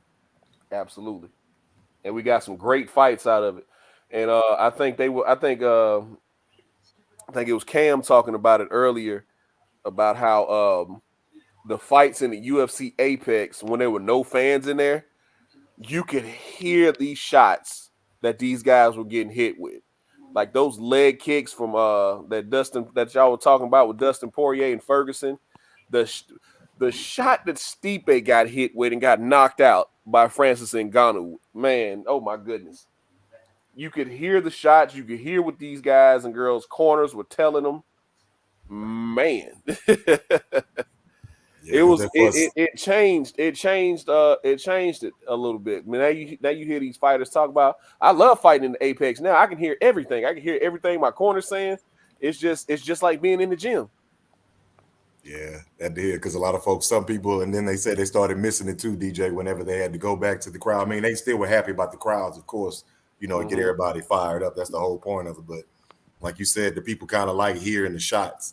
I started talking to folks saying, they said, man, them boys be hitting each other with them gloves. I'm like, yeah, you got to realize, man, them little gloves, they're not like the 8, 10, 12s that you normally see. So, yeah, for boxing fans, I know that's a big thing they were thinking about how the shot sounded when it was quiet like that. I say, like you said, especially a leg kick to a head, too.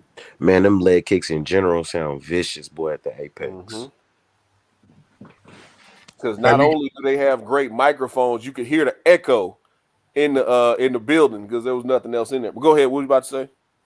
I was wondering if you guys ever went to an MMA or UFC fight. Yeah, I've been to 2. Okay. Nah. I've been to 2. They are absolutely insane, man. I probably went to one of the best cards in like the past, I want to say 6-7 years, man. I went to that card in Atlanta when Israel Adesanya fought Kelvin Gastelum. And you had Max and Dustin Poirier as the co-main event. Can you see the ring? Can you see the ring?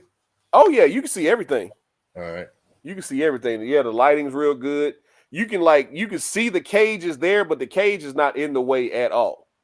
Because I was probably about halfway up in State Farm Arena.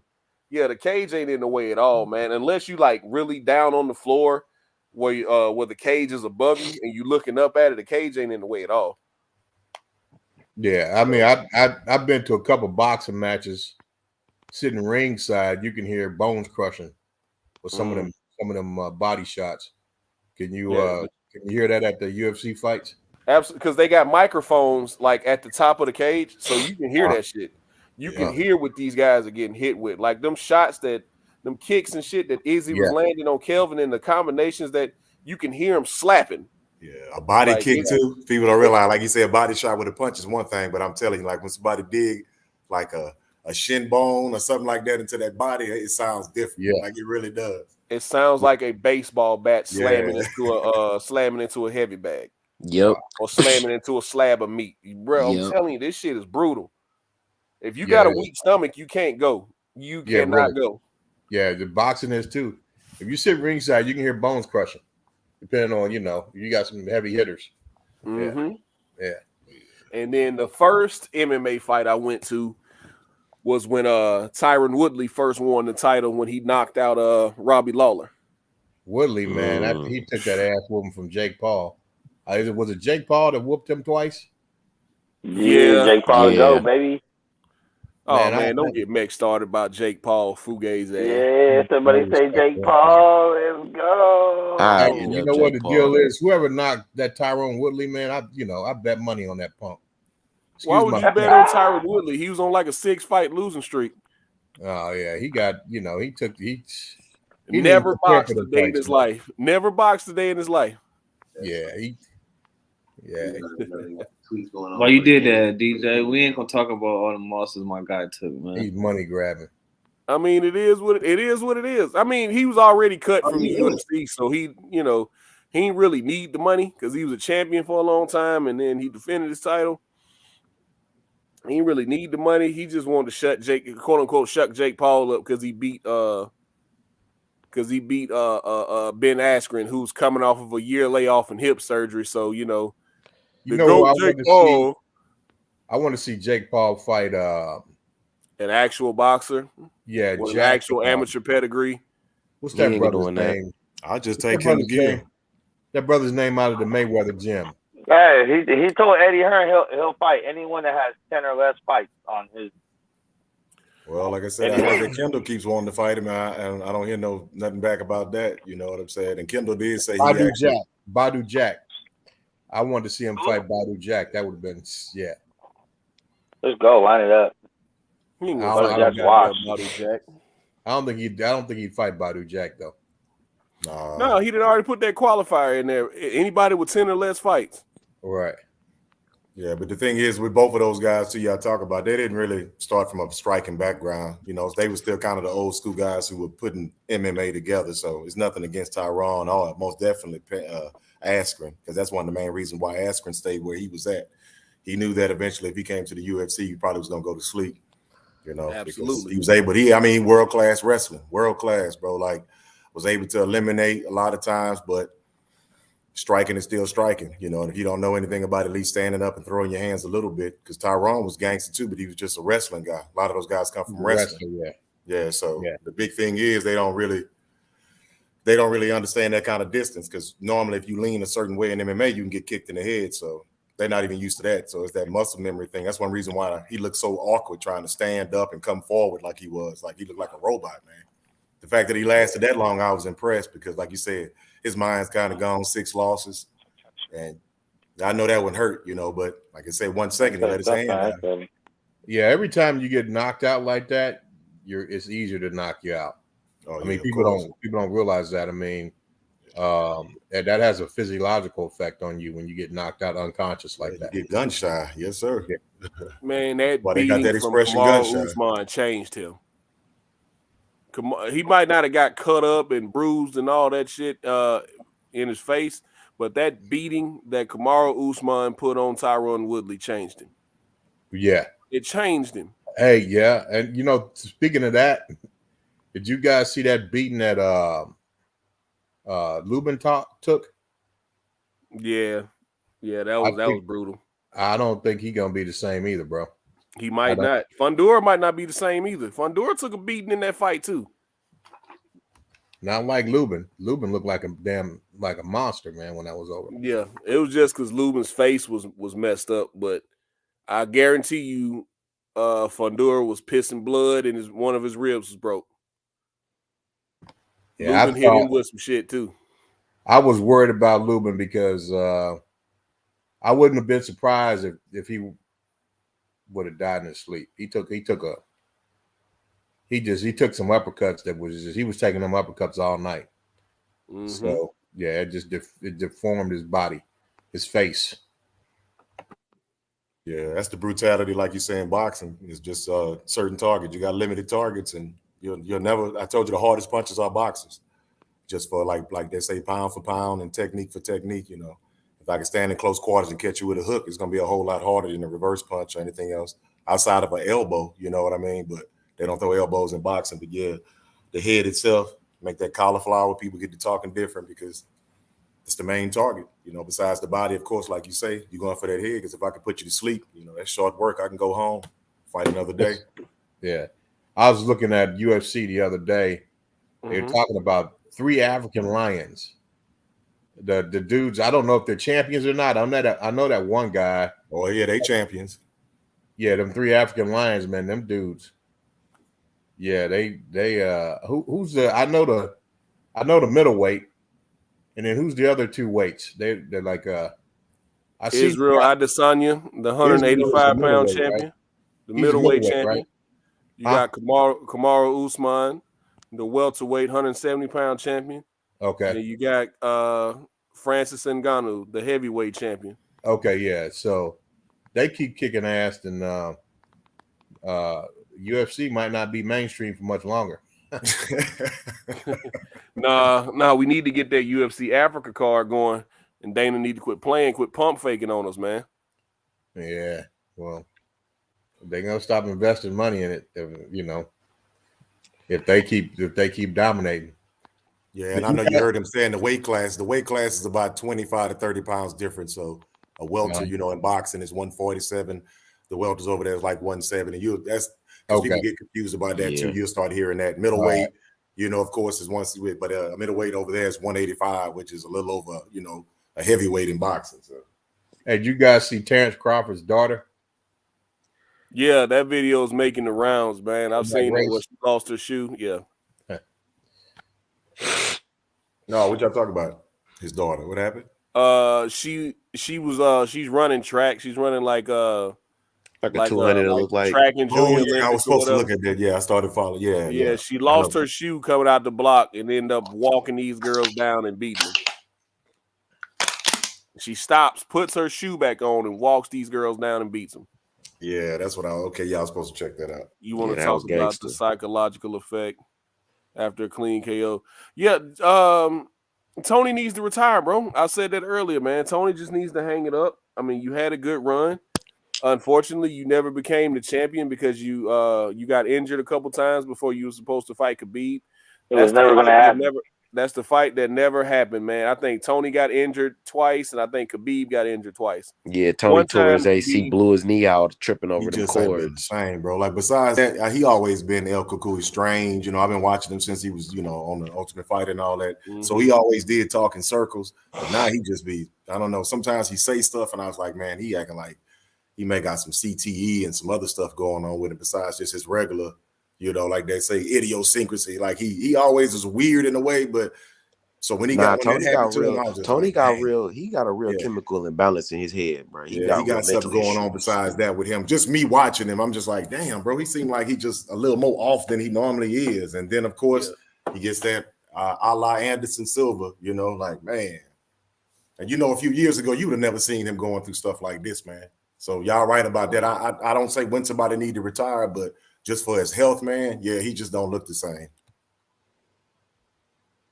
Yeah, man, it's just more so than that. It's his age. I think he's 37 now, and his last 4 fights, he's been brutally beaten by Gaethje, Oliveira, Benny Dariush, and now he's been brutally KO'd by Michael Chandler. So there's a lot of damage, man. That's what I'm saying. Like it's time to just call it a career, man.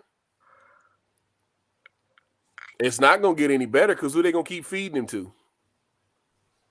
But he's about to go to fucking Eagle FC, man. Nah, he ain't going over there to fool Khabib. Man, try to let him do it. Tony won that first round, y'all. They just gotta stop feeding him the top 3 guys in the division. Yeah, everybody he done fought in the top 5.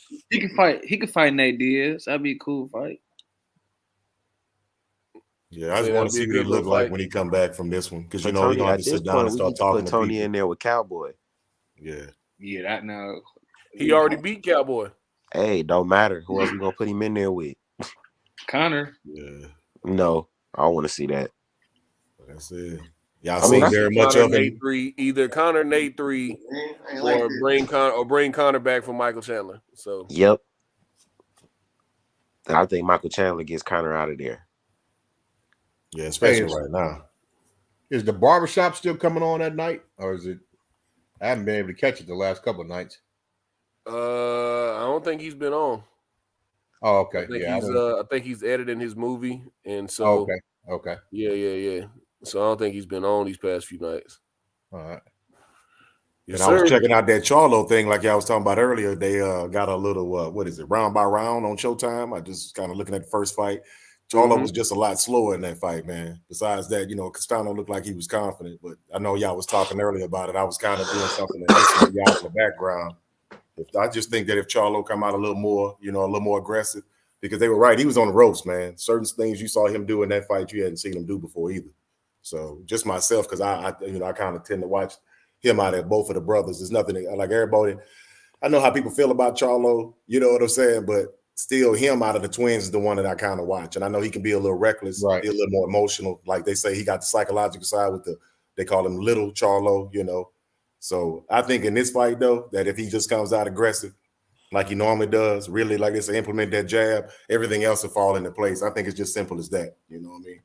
Yeah, I think he actually wants to be the best. The older one or the bigger one, he just wants to survive. I don't see the same drive in Jamal as I see in Jamel, the one that's fighting tomorrow night. I think that guy, he wants to be great. I don't really see that in his brother, the middleweight. And I never say I don't think he's risky, because that's what happened with emotion. Emotion is good, but you know what I'm saying? Right. He can live or die by that, but I do like that in him. You know what I mean? I'm just saying that first fight, like they say, a split draw, could have went anyway. That's why I was looking at it again just now. And he just seemed a little apprehensive. When I really watched it this time, he just seemed apprehensive. You know what I'm saying? Yeah. Oh, you think Jamel was apprehensive this time? Or he was last time. Whenever I watched the fight again, I was looking at it earlier while I was listening to y'all. And I put another screen up, and I started when y'all brought it up. I said, man, let me look at this fight too, because somebody else said they were going to be checking on some other fights, so they made me go and check on the fight. I said, let me pull up this first fight and really look at it again, because I was caught up in it. Yeah, I wasn't really scoring it the first time. I was a fan, to be honest. Certain guys fight. I kind of, I'm aware of what's going on, but sometimes I know that, you can be pulling for your guy, and I don't want to be biased, but sometimes it's hard, So I said, let me watch it again. Yeah. I thought Jamel lost that fight. I thought he was lucky to get a draw. Yeah, I kind of felt the same way, and I'm going on record saying that. I kind of felt like 75. But I don't. Like I said, I didn't get finished watching it. I just got halfway through it, but I did notice, on the ropes a little more. He wasn't really shooting that jab. He kind of was trying to get his payback a few times more than I like. It's like, okay, yeah. Now that I'm looking at it again, he didn't look as sharp as he normally does. So sometimes that just really counts to get you with certain fighters. Like once you don't, like with Tank, you don't knock somebody out, people start kind of criticizing you and speculating, and you're like, damn, bro, I just I didn't knock this dude out. Yeah, stuff like that. So I still, like I said, I got to watch the other half of the fight. But right now, from what I've seen, is like, I think if he just steps on the gas a little bit, kind of be Jamel, like the Jamel I know, that he may be able to put this guy on his heels and just change everything, because they both hurt each other too. For what I've seen so far, it's like, so that's a big thing. You remember hurting me, and I remember hurting you. So he won the last 4. In my opinion, he won the last 4 rounds of that fight easy. So I didn't get that far, D. Yeah, 9 through 12, he won easy, in my opinion, and including the 10th or the 11th round when he almost got him out of there. Yeah, but he lost a lot of the early rounds though.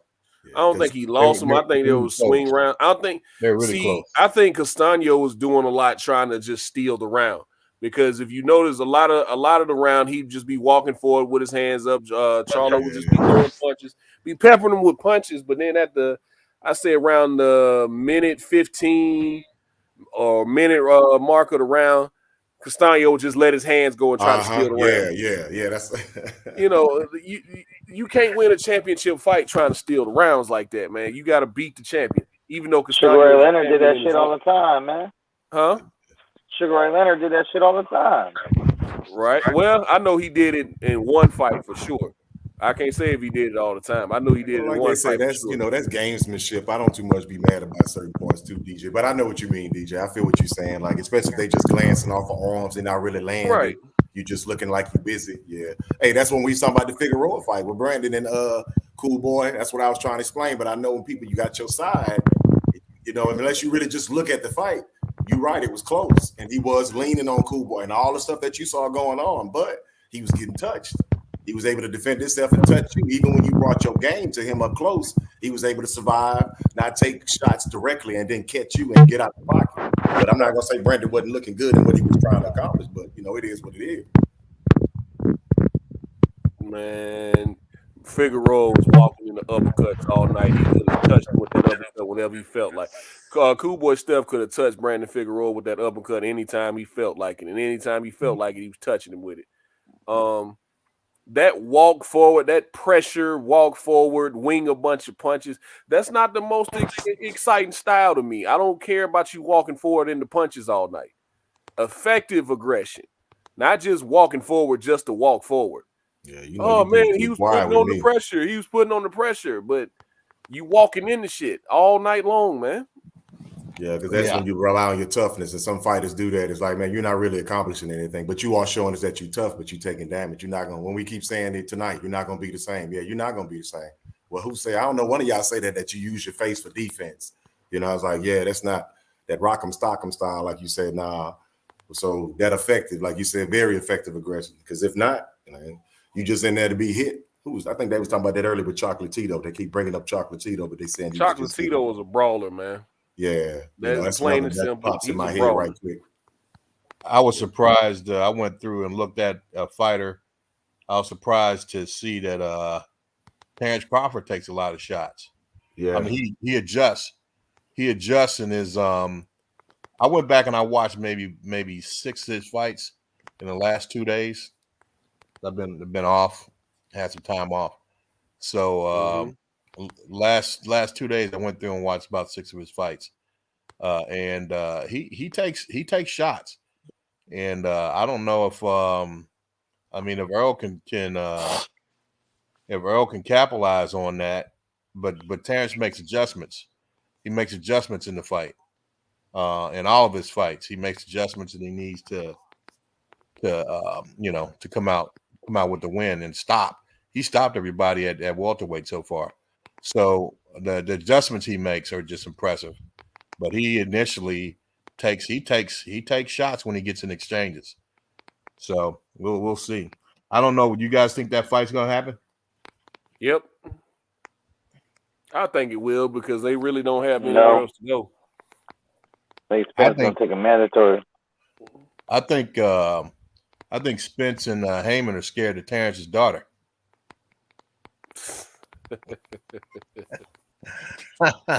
What'd you say, Max? What'd you say, Max? Because you've been talking that crazy mess for a long time. No, I said I think Spence is gonna take a mandatory for one of those 3 belts first. I know that if he does that, I'm done with PBC, and I'm done with Earl Spence, because I wasn't gonna watch the last Spence fight with Ugas because they wasn't fighting Terrence, but they kept putting out that propaganda so far because they haven't made the fight yet. But they put out the propaganda that, hey, we're gonna go ahead and we're gonna fight Terrence next. We're gonna fight Terrence next. Just stick with us. We're gonna do exactly what we said. We're gonna fight, get all the belts on this side of the street, so to speak, and then we're gonna fight Terrence. So if they don't fight Terrence next, I'm done with PBC. I'm done watching Earl Spence fights. That's it. You can only bullshit me. Yeah, I mean, come on. Bring the fight. If he tries to fight anybody else, I'm not supporting any more of his fights or any PBC fights, period. So, I mean, they need to, and I'm hearing that what they're putting out, a lot of people are saying over the internet is that Earl, what's his name? Al Heyman is the one that's actually delaying making the fight. I don't know how true that is, but from what I've heard from my guy L Dub, man, they really want Bud to fight Keith Thurman first. Get the hell out of here. Right. They want to see how he does on pay-per-view over on their side. So You know, I say Keith Thurman can get boots. Bruh. It ain't no bigger fight than fucking Earl Spence and Terrence Crawford. It's gonna do what it's supposed to do. Ever since Cinnamon lost.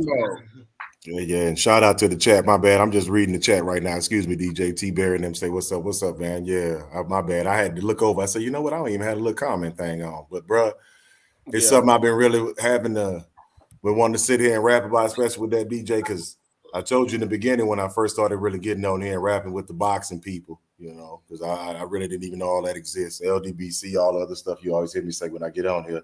Mm-hmm. You know, you realize that people be fans, but they be different kind of fans, bro. Because I've been around with Bud for a minute. I feel like I kind of know what Bud be about, you know, similar, even if I had to fight myself, it'd be somewhat like along the lines of what Bud do. But I always tell my wife that I say, man, the way that Bud fights is the way I would fight initially. But if things got hairy, I'd wind up fighting like Earl. It just is what it is, you know, when it gets down. Yeah. But, you know, people who know, they know what I mean by that. I'm a Bud fan. When I first said that, when Deontay was going through all the stuff that he was going through, people got real quiet, you know, on certain, you know, places that I had been. And I didn't understand what was going on because I didn't know how people were behind Bud. Because I've been watching Bud since like he was fighting outside the garage with twisties in his head type stuff. So when people wasn't really on it, you know, I don't want to always bring racing and stuff, but Bud didn't have that look, you know what I'm saying? Bud like a cat I know up the street, little dark-skinned dude who just got them hands. I used to pick on him. He wound up crying and he showed everybody he can do what he do, you know. And he really do come across like that. And I've been watching the dude for a while, but I found out about Earl later. And I'm from Texas. And, you know, of course, I sat back and watched Earl. I wanted to see what was cracking with him. You know, everybody started saying something about him as far as it came to Bud. They saw down the road him and Bud going at it. But I just want to put out, I ain't one of these, whatever they call them, Budricks or sexuals or whatever. I just know whatever. I know how he fight. You know what I mean? Yeah, and he's not all that good on the inside. Let me first say that. Bud, I feel like Bud has danger over there, bro. And everybody know I try my best to be honest that with Earl, the biggest thing I've seen my boy get clipped too. And he is effective. He's a sniper. He'll put you out. He still got that to where I know that he'll put you to sleep. But I also know that as far as technicality and if it was a perfect fight, it would be him and Earl because Earl is danger, bro. I don't know why people pretending like they don't understand that if that pressure is applied in a certain way, if I'm like I said, if I'm in Bud's corner, because like I told you, I'm a Bud fan. I'm telling him certain things. And one of those things is you're not finna stand in there with this boy. That's not finna happen, you know? And that's because I care about you, bud. You know what I mean? This ain't about nobody saying whatever, and I know how your ego is and this and that. But yeah, you're gonna have to do what you do. And it's gonna be somewhat wicked because you always switch to your southpaw. And I've done that. Like I said, I do this personally. Whenever I don't fight now, I'm always saying it, but I practice whatever I do, how I'm comfortable so I understand. And you going in there with a natural southpaw. So that's going to change everything too. And the boy got an engine on it. Like this dude got an engine. You're talking about Earl Spence. And the fact that he's went through what he went through, regardless of how you feel about it personally or what you think that he is. I've even seen how Bud kind of got out of character and said certain things that made me uncomfortable. Oh, because we can get personal. We can talk about boxing. We can build the fight up. But you know, sometimes when you say and do certain stuff, man, it reveals something. You know what I mean? That's how I felt about that too. All the ducking that people bring up, I'm going to say this too also. If you get hit in the face for money, this young man has been putting in work, and I'm talking about Errol Spence. He's getting all these belts individually. And people have made comments about how people have gone undisputed and you didn't have to get all the belts individually. And I'm not speaking against Bud. I'm just finally coming on here and saying because in the past, when you just hear people how they talk about Bud and what's been going on and to the level of these fans, bro, I'm like, golly, because when I started really watching certain platforms, and I'm not gonna start name dropping on here, but you know, it's like serious debates on some Harvard collegiate, you know, to where if you really being honest, yeah, my boy, I told a friend of mine boxes, and I said, man, he was the first one to really bring him to my attention too, and I started watching, and he's from Texas. You know, we in Oklahoma doing a gig though. And he's like, well, who you got? In the end, I was like, man, I'm going to go with Bud. I know Bud. I ain't trying to go against the home. You know what I'm saying? It's hard to say that, but I'm the type of cat, like, if I mess with you, I mess with you. That's a lot. That's just quality. That's dignity. That's what I am, you know, regardless of sometimes whether it might put me in conflict, you know, with somebody that you with. You just stand in your ground, as we say. But I was like, dude, I'm going to go ahead and go with him. But when I sat home for the pandemic and really checked out my boy record and kind of saw how things was moving, it made me start looking at stuff a little bit differently. You know, because I was still a fan pretty much, but to be honest, I came back real strong, like maybe around 2013. The Pacquiao fight happened and some other stuff was going on, eventually all the way up until when Mayweather was fighting Conor, you know what I'm saying? I was just trying to see what was going on with boxing, because boxing always been what boxing is, you know, just period. I'm from down, like I say, the first black heavyweight champion type stuff. So, you know, it's deep ingrained like that. So, but when it comes down to them two, yeah, that is one of the biggest fights, period, bro. Yeah, that's going to be a great fight. You want to see what's going to happen because somebody going to go to sleep. Yeah. You know what I mean? Somebody going to go to sleep. That's how I feel. Here's the thing. You know, and my boy done looked chinny a couple of times. I'm not finna lie about it. Because in the end, I really mess with Bud, bro. And I don't mean to dominate nothing like this, but I just hear these two different sides. But I'm like, I really fool with both of them now because I know what Earl is. Like I said, I'm from Texas. He fought a lot of Mexicans. The reason why he is what he is and how he is. And people think he get hit so much. I'm like, no, bro, y'all don't really understand what's going on. Everybody keeps saying they see something. You know what I'm saying? Not to make fun of Mike, but it's the truth. If we gonna really see what it is when they finally meet up. And I think that Earl really wants that fight, bro. I don't know why they don't think that he really wants that fight. It don't make sense. The way he is, what he's done, when he went across seas and fought Kale, it's like, come on, y'all give him some props. And this is from a Bud fan. I'm gonna keep saying that. It's like, dude, at certain times in your life, and everybody say they don't get that. Certain fighters will tell you that. Really in their life, they know across the street, this a dude that I probably wouldn't meet in another lifetime. So I'm finna see what I'm really made of. And the reason why Canelo is on Front Street and everything is going on, because everybody want to feel like. Everybody want to pretend to be like. The only reason why I'm talking about this man like I'm talking about it, because he really is showing what he is, bro. Who you talking about? Man. Windshield, bro. Get my mind together. I'm going to name my horse after this car. And I'm going to get my mind together. I realized he was bigger than me. And you know they don't like him because he don't say much. He don't. And Bud was the same way. Bud don't do a lot of interviews. People make fun of Bud. You know what I'm saying? Because shit, you know, and I understand what's going on with that. But yet and still, though, I still talk about the talent in the ring. And when it comes to talent in the ring, like they say, those two things can't exist. What they say, a movable object and unstoppable force. Because one, it couldn't be, because if it's unstoppable or immovable, but you know what I'm saying. I just really think that's what's going to go down. And I don't know what's going to happen. And I always got Bud, but in reality, I ain't got nobody in this fight. And I ain't got nobody, bro. I'm going to keep it a buck. Like, all right, I'm really a fan, man. And I'm going to get off. I got all excited because, man, every time people bring it up, I meet so many good dudes on different platforms, and they stand down on this as long as you want to. Yeah, you know, like they Bud fans, they Earl fans, and I'm like, dude, I want to say something. Yeah, my bad, y'all. Golly. But anyway, yeah, I think the key to the fight, man, whether it's going to go one way or the other, is whether Bud can neutralize his jab. If Bud can neutralize Spence's jab, then he's got a really good chance of winning. But if Spence, you know, obviously Spence knows how to cut the ring off. Bud is very, very mobile, though, very mobile. So if his footwork is good and he's mobile, because Spence is really just, I think Spence is more like, if you're gonna make a basketball correlation or analogy, he's the Tim Duncan of the welterweight division of boxing, really. Straight fundamentals, no special effects, straight up and down. But Tim won 5 championships, so that's very effective. Being very good in fundamentals, being an Olympian, Earl is very good fundamentally. No special effects, straight up and down with relentless pressure. So if Bud can neutralize his jab, but Spence works everything off the jab. So if Bud can neutralize that jab, which I think he can. Now, I've never seen him fight any like fundamentally strong boxers like on the level of Spence. But I think he fought like when he fought.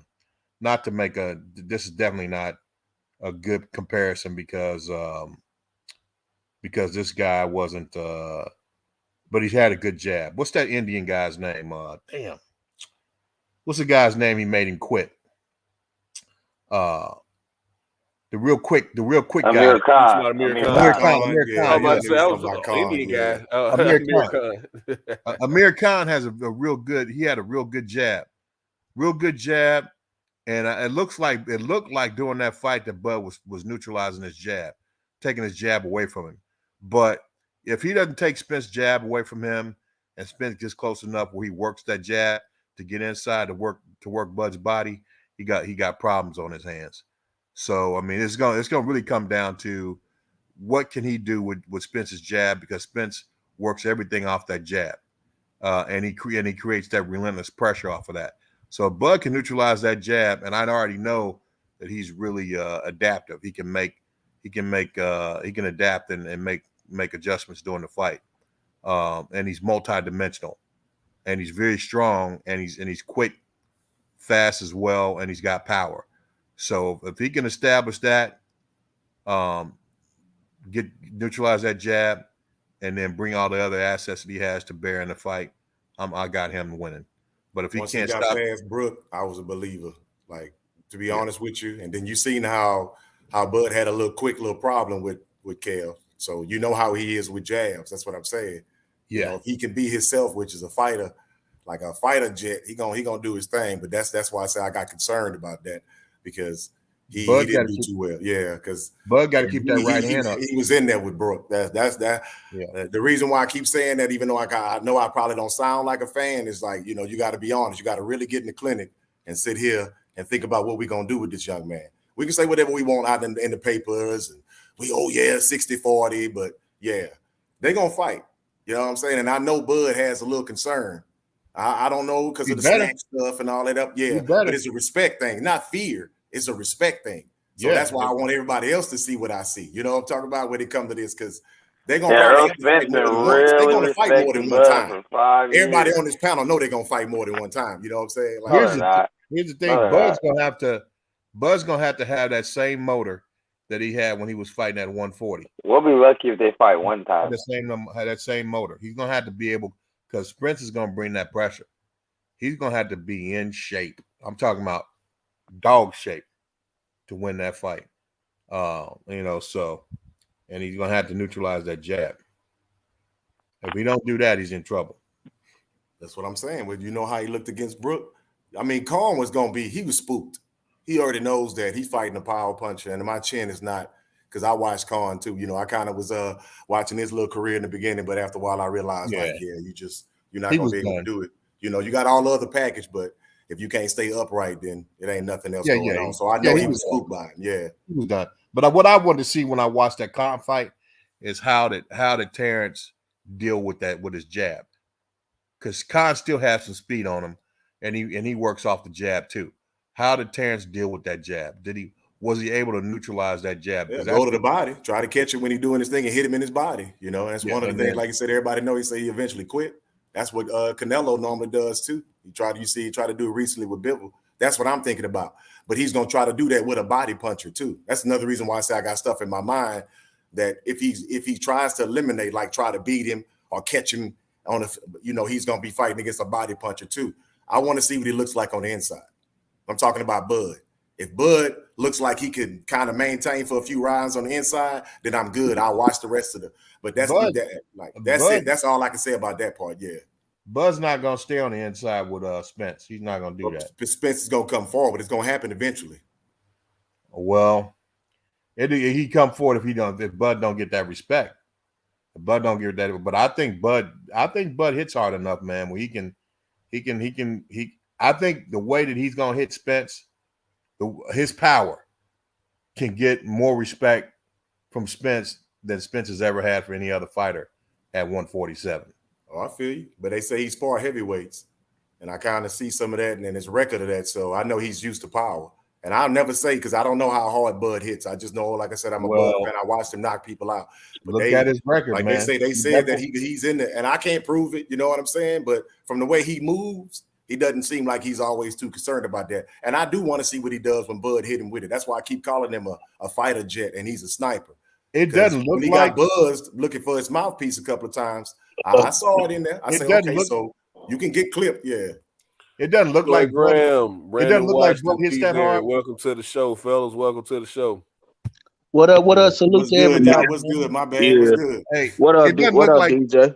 it doesn't look like Bud hits that hard, man. But I'm gonna Come tell on. you this much: Bud got When more I- knockouts than Earl got fights, man. when I saw him knock Kell Brook out with that 6-inch punch, that was a 6-inch punch that he knocked him out with, man.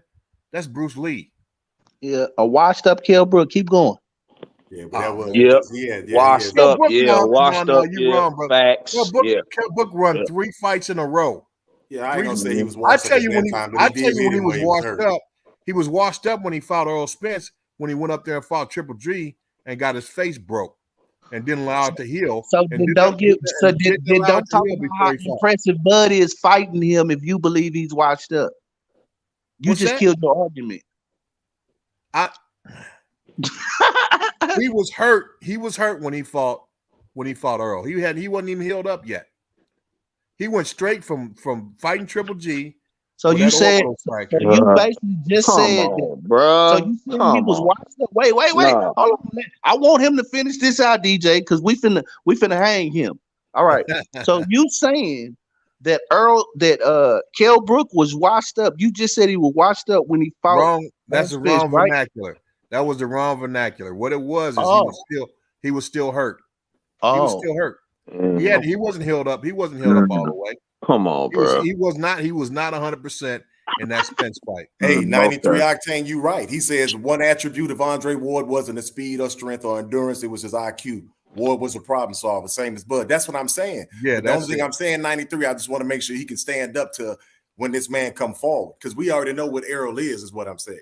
So if he's able to, like they say, the first couple of rounds I see who gonna do what, you know what I mean? Because I don't think it's gonna last very long. He gonna get beat up. Sit Errol down. He gonna get beat He gonna up. sit Errol down like an uppercut. You know what I'm saying, or something Bud like that. That's gonna get beat up, bro. Bud gonna get beat up. That's what's going on. Come on, bro. Bud gonna that's why I get ain't beat never up. wanted to say about how I felt about this fight, because I'm down the line and I know beat y'all up gonna and y'all everybody pick knows. a side. Are you gonna put your money where your mouth is? I That's would. all I'm I'll put When some they bread. make the Bud fight, gonna hey, get Michael, beat hold up, on, bro. wait, hold on. Bud is When a is the ain't. fight Don't. day? I don't. But I When they don't. make the Bud is a capper, bro. He's gonna get beat up. Period.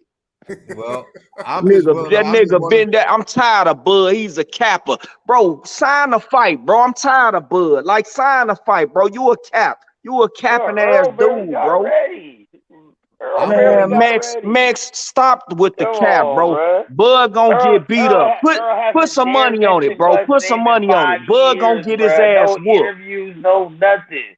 Fucking Bud is gonna get his ass He's a whooped. PVC boogeyman. Yeah, all right. He They gonna dare get not it. even speak He his gonna, name in yeah, interviews. yeah, all right. He gonna get his ass beat. Yeah. I'm glad, but finally.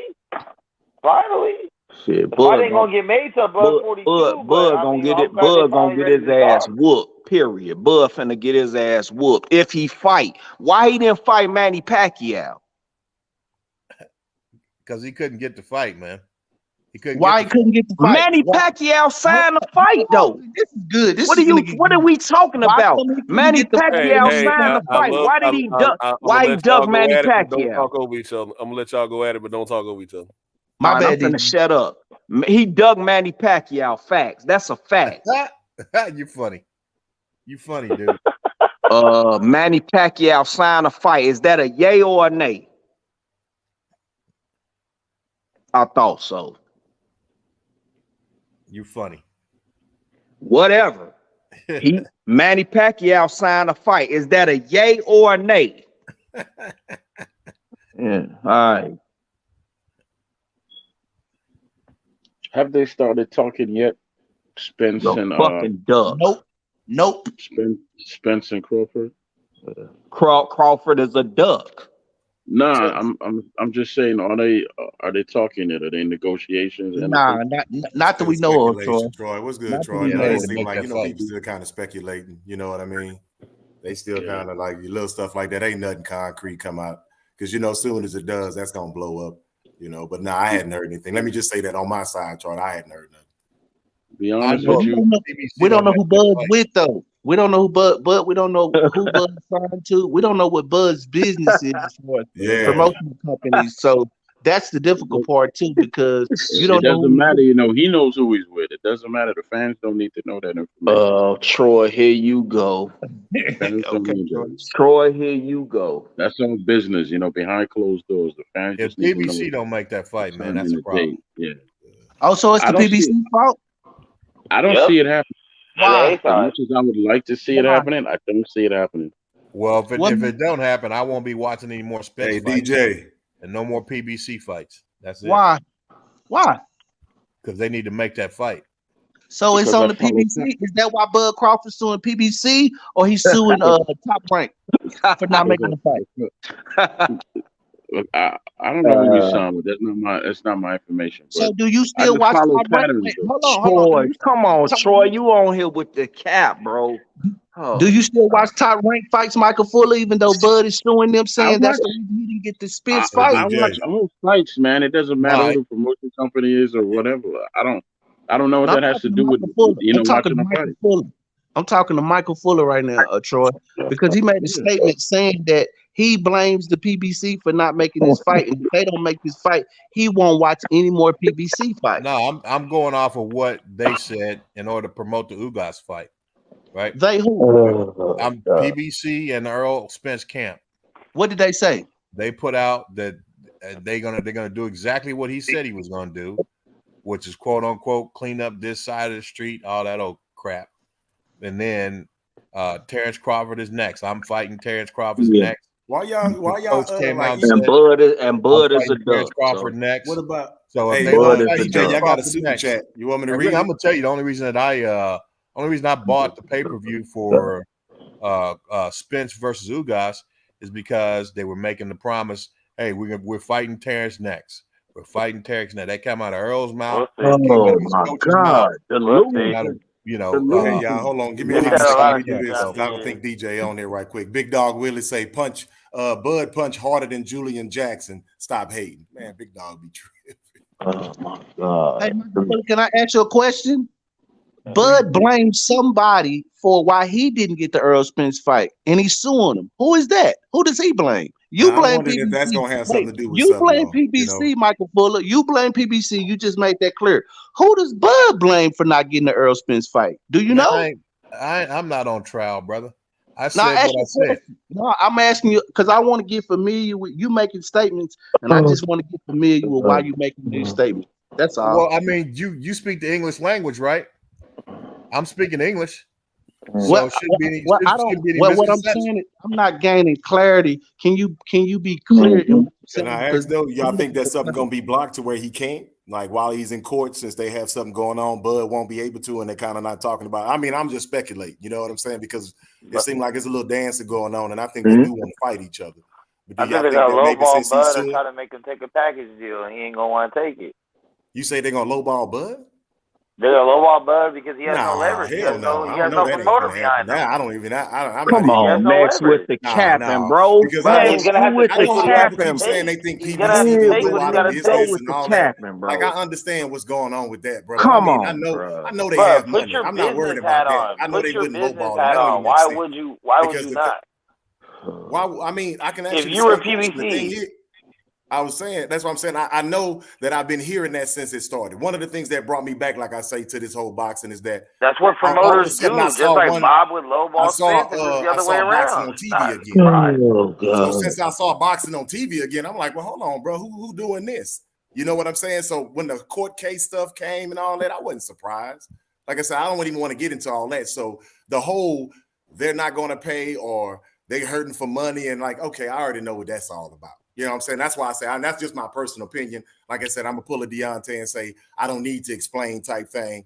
But like, from what I've seen, they still. I mean, they already tried to Ben include was supposed to be going out of business years ago. Like, it seems like it's a concerted effort from news writers and certain individuals of the boxing community. They make sure to always point that out. You know, like we're going to make sure that we bring up the money. Even though at certain times, certain organizations, they don't put their numbers out. Want this and one of the things that Bud is even suing about right now is about some funny money. But we still not talking about what Bob doing. We're talking about how the PBC is still supposed to be going out of business, is what I'm saying. And he literally suing Top Rank behind bread. You know what I mean? Like, this is crazy that people even say that. You know, it's a new organization. Of course, it's black owned, ran or whatever. We know that that's just a. But anyway, man, I'm not going to go down that road. But anyway, do you think the legal matters is something that's going to be blocking the fight? You know what I'm saying? Like, since he's going to be suing Bob can in some way say, well, since we going through whatever, you're not going to be doing your thing. No, you know that's what not I mean? gonna block the fight. No, he's independent now, right?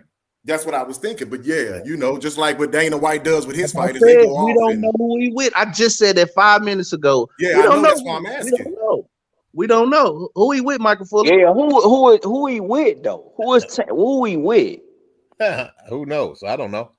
We don't know nothing because he a capper. He a capper. Bud is a capper, bro. Period. He a capper. Man, period. That nigga, he's still capping. He gonna get his ass whooped. If they do fight, he gonna get beat the fuck up. You gonna put some money on it? I would. Yes, I would. I will put some money on it. He gonna get his ass beat. All right. Since when does it matter who he's with? Man, it really don't matter. He gonna get his ass beat, win, lose, or whatever. He gonna get his ass beat. Because he in court now. If it didn't matter who he was with, he wouldn't be suing Bob Arum. Shit, nigga, suing Bob Arum, but he had all top rank events. He's a capper. One don't have anything. What's up, right side? What's up, Dre Finest? Yeah, my bad. Fuck Bud, bro. He moved like a damn goofy. I don't understand how that nigga move at all. He a goofy. Why you got so much hatred for that brother, man? Man, I don't hate no. Here we go with the hate shit. So I'm just gonna shut up because I don't hate him. I don't even know him. So how I hate him? I think he gonna get his ass weak. That's my opinion. I don't hate him. I don't even know him. Fuck is I gotta hate him for? You hate it. Hate. I don't hate. No, I don't know him. Hate. I hate what? I think I watched the man fight at 147. I don't see shit about him that can beat Spence. I don't. No hate. I don't see shit. You know, he's undefeated. Like for the other guys who support Bud, do y'all see him slowing down a little bit since 140? Does he seem like he's a little less mobile? Does it seem like I'm asking a legitimate question? Does it? I don't want to use the phrase "lose a step." That's a good question. And I think just that's what I said. He's gonna have to have that same motor he had at 140. He's gonna have to have that at 147 to beat Spence. He's gonna have to be in dog shape because he doesn't have. I don't think his motor's the same, man. Just like I said, last couple of days I watched maybe 6-7 of his fights from 140 to 147, and you can see the difference in his motor. It just not. It's you know you got to. It's real subtle. It's real subtle. It's not real obvious, but if you look at it, his motor's different at 147. He's gonna have to pick that up. Yeah, because I want to see what he's gonna look like going backwards because he's gonna have to go backwards at times. I mean, he's almost 40. Yeah, I mean, but Bud take care of himself. He live a fighter life though. And that's another reason why I know why he was shooting slugs because he, like they say, a true martial artist. He really does live a fighter's life. He don't get out. He don't. We all know what I mean. Certain fighters just never did that. They just lived this life. They never even touched anything, drank anything, smoked anything type stuff. I don't know if Bud always was like that because we can all speculate, like I said, but he lived that life. So I'm thinking that's what gave him a little bit. But yeah, man, he looked like he slowed down to me. You know, yeah, he's 34. He's 34 now. Yeah, but I mean, Mex, you're right. He said he almost 40. I see what you're saying. That's a lot of fights too. So, but I know who beat him. I know who. He wanted this fight when he was 30. Yeah, Earl Spence is 32. No, he didn't want that fight when he was 30. Everybody can talk about inactivity. You know, no, he didn't want that fight. Yes, he did. No, he didn't. No, he didn't. Yes, he did. No, he didn't. No, he didn't, bro. No, he didn't. Yes, he did. What happened to go get a belt? He never told, bro. He never told him that. He never told him that. You steady be saying that he never told him that. Bro, I got the link with the interview, bro. I'm not finna argue. He never told him that. He said he was cleaning his side of the street. And if you the champion, then I'ma come get your belt. That's what he told him. Keith Thurman said that shit. Keith Thurman said that shit. He never told him that. All cap. And you a capper, all cap. Make it true. Just because you say it loud don't make it true. Okay, well, prove it, Max. Since you made a statement that you attributed to Earl You Spence, come then with all prove it. these mysterious links. He never said that, bro. Hey man, He the chat a little never silent, said so I'm gonna that. say a little something too. If y'all He don't read never right, said that. he said they both highly skilled. This Philip J. y'all. He said I think both fighters highly skilled, probably more skilled than I've ever seen two opponents be. First he's Chubb, then Opula said Bud take care of himself. That's when I was talking about that. J.A. Dixon said Bud is the same age as Ugas who tried to fight and got ignored. Naughty Crash said Bud a good dude, but he getting punished when they fight. Philip H says, what he said, he's 50-50. This is the one I was going to read initially. Yeah, I'll agree with this one, Philip H. It's a 50-50 fight, regardless of opinions and nonsense. Right side said he excited about this fight. Everyone got smoke about the fight. He loved it. Another Philip H said, in my opinion, I know what you mean. J.A. Dixon, what's up there, Opulent? Yeah. He say, Mex just be saying anything. And that's Naughty Crash saying that. My bad, y'all. I just wanted to start reading because I see everybody lit, and I want to make sure they getting to say what they want to say too. Because I know I was flying early and I didn't slow down to let nobody get in. So my bad.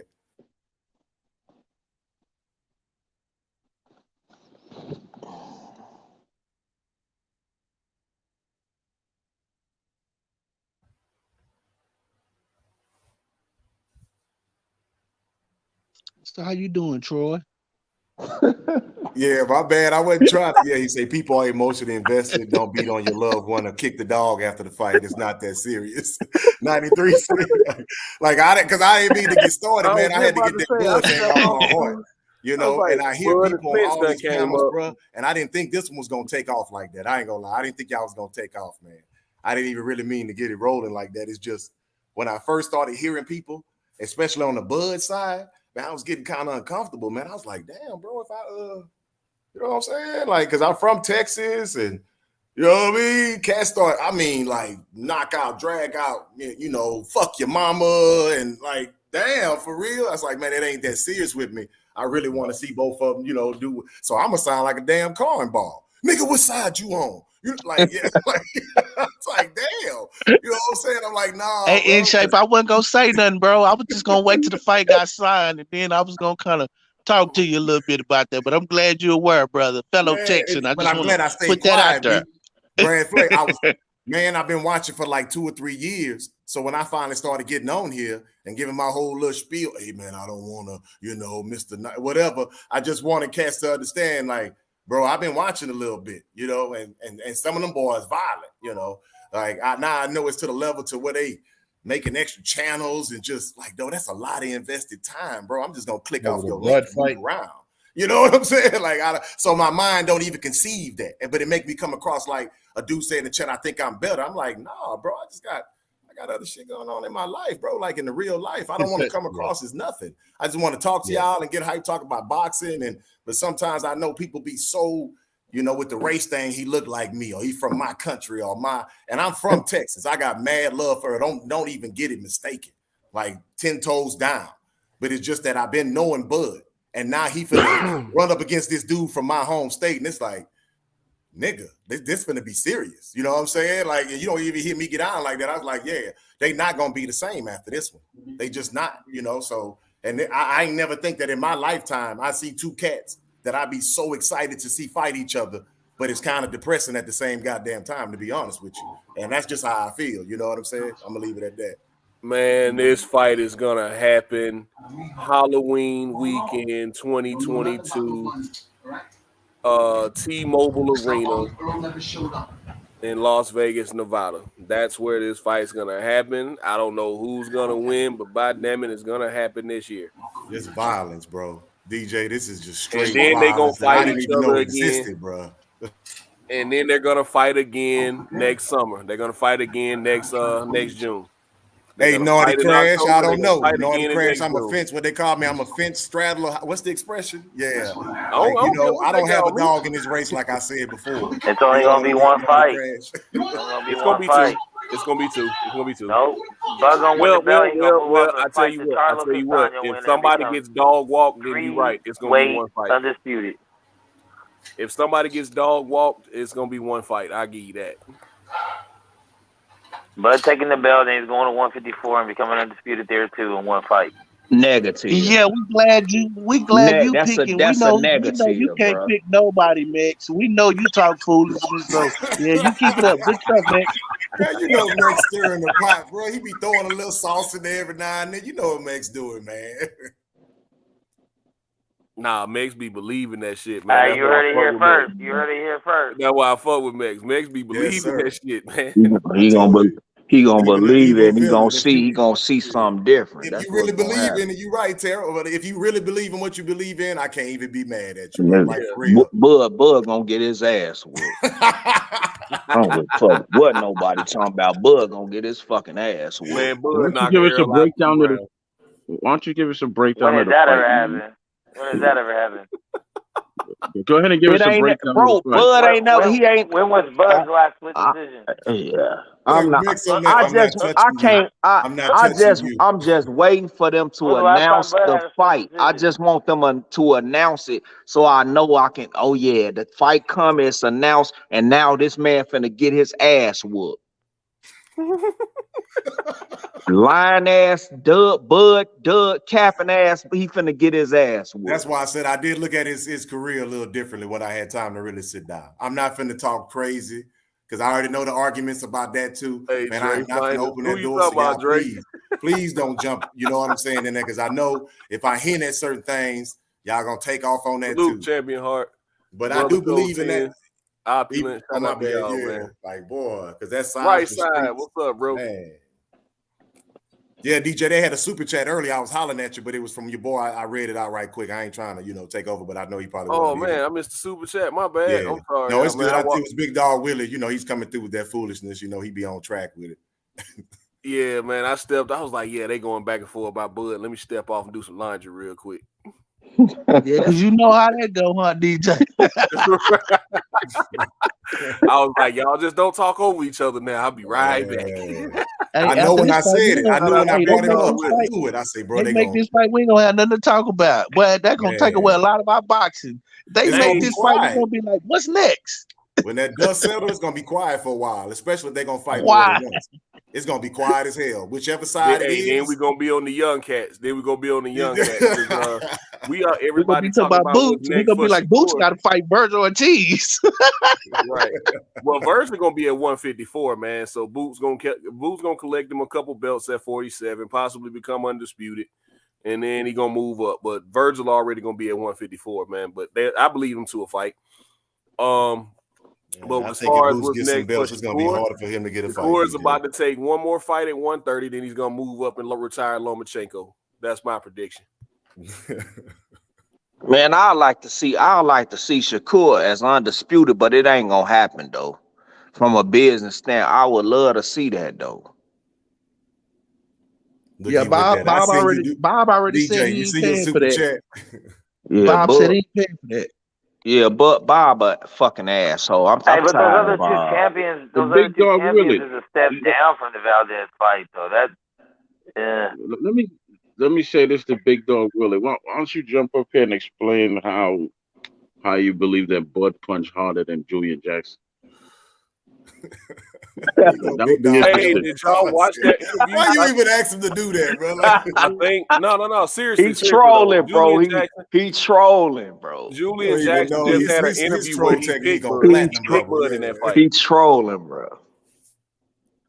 Did y'all see that interview with Julian Jackson where he picked Bud in that fight? Said he likes Bud. Yeah, he likes Bud. I saw it. Yeah. Talking about a hard punching son of a gun, man. God almighty. Yeah, because he catch you at the end of his punches. That's where his power is, with them long arms. And that's our Bud fight, Troy. You right. And he's a gym rat. He's a gym rat. He's always in the gym. That's what he loved doing, so that's what he do. Yeah. Virgil Ortiz versus David Abasinian in the works for August 6th, WBC. Yeah, that's what he said for eliminator for Spence. That's bringing news from the right side. Man, Virgil better move up to 54, man. The man almost died trying to make weight. Yeah, but that's the difference on the first attempt in his last 3 fights, man. Virgil, move up, bro. And that's the difference between Earl and Bud right there. When it comes down to when you got to push, and you got nothing left, the Crawford's gonna win that battle.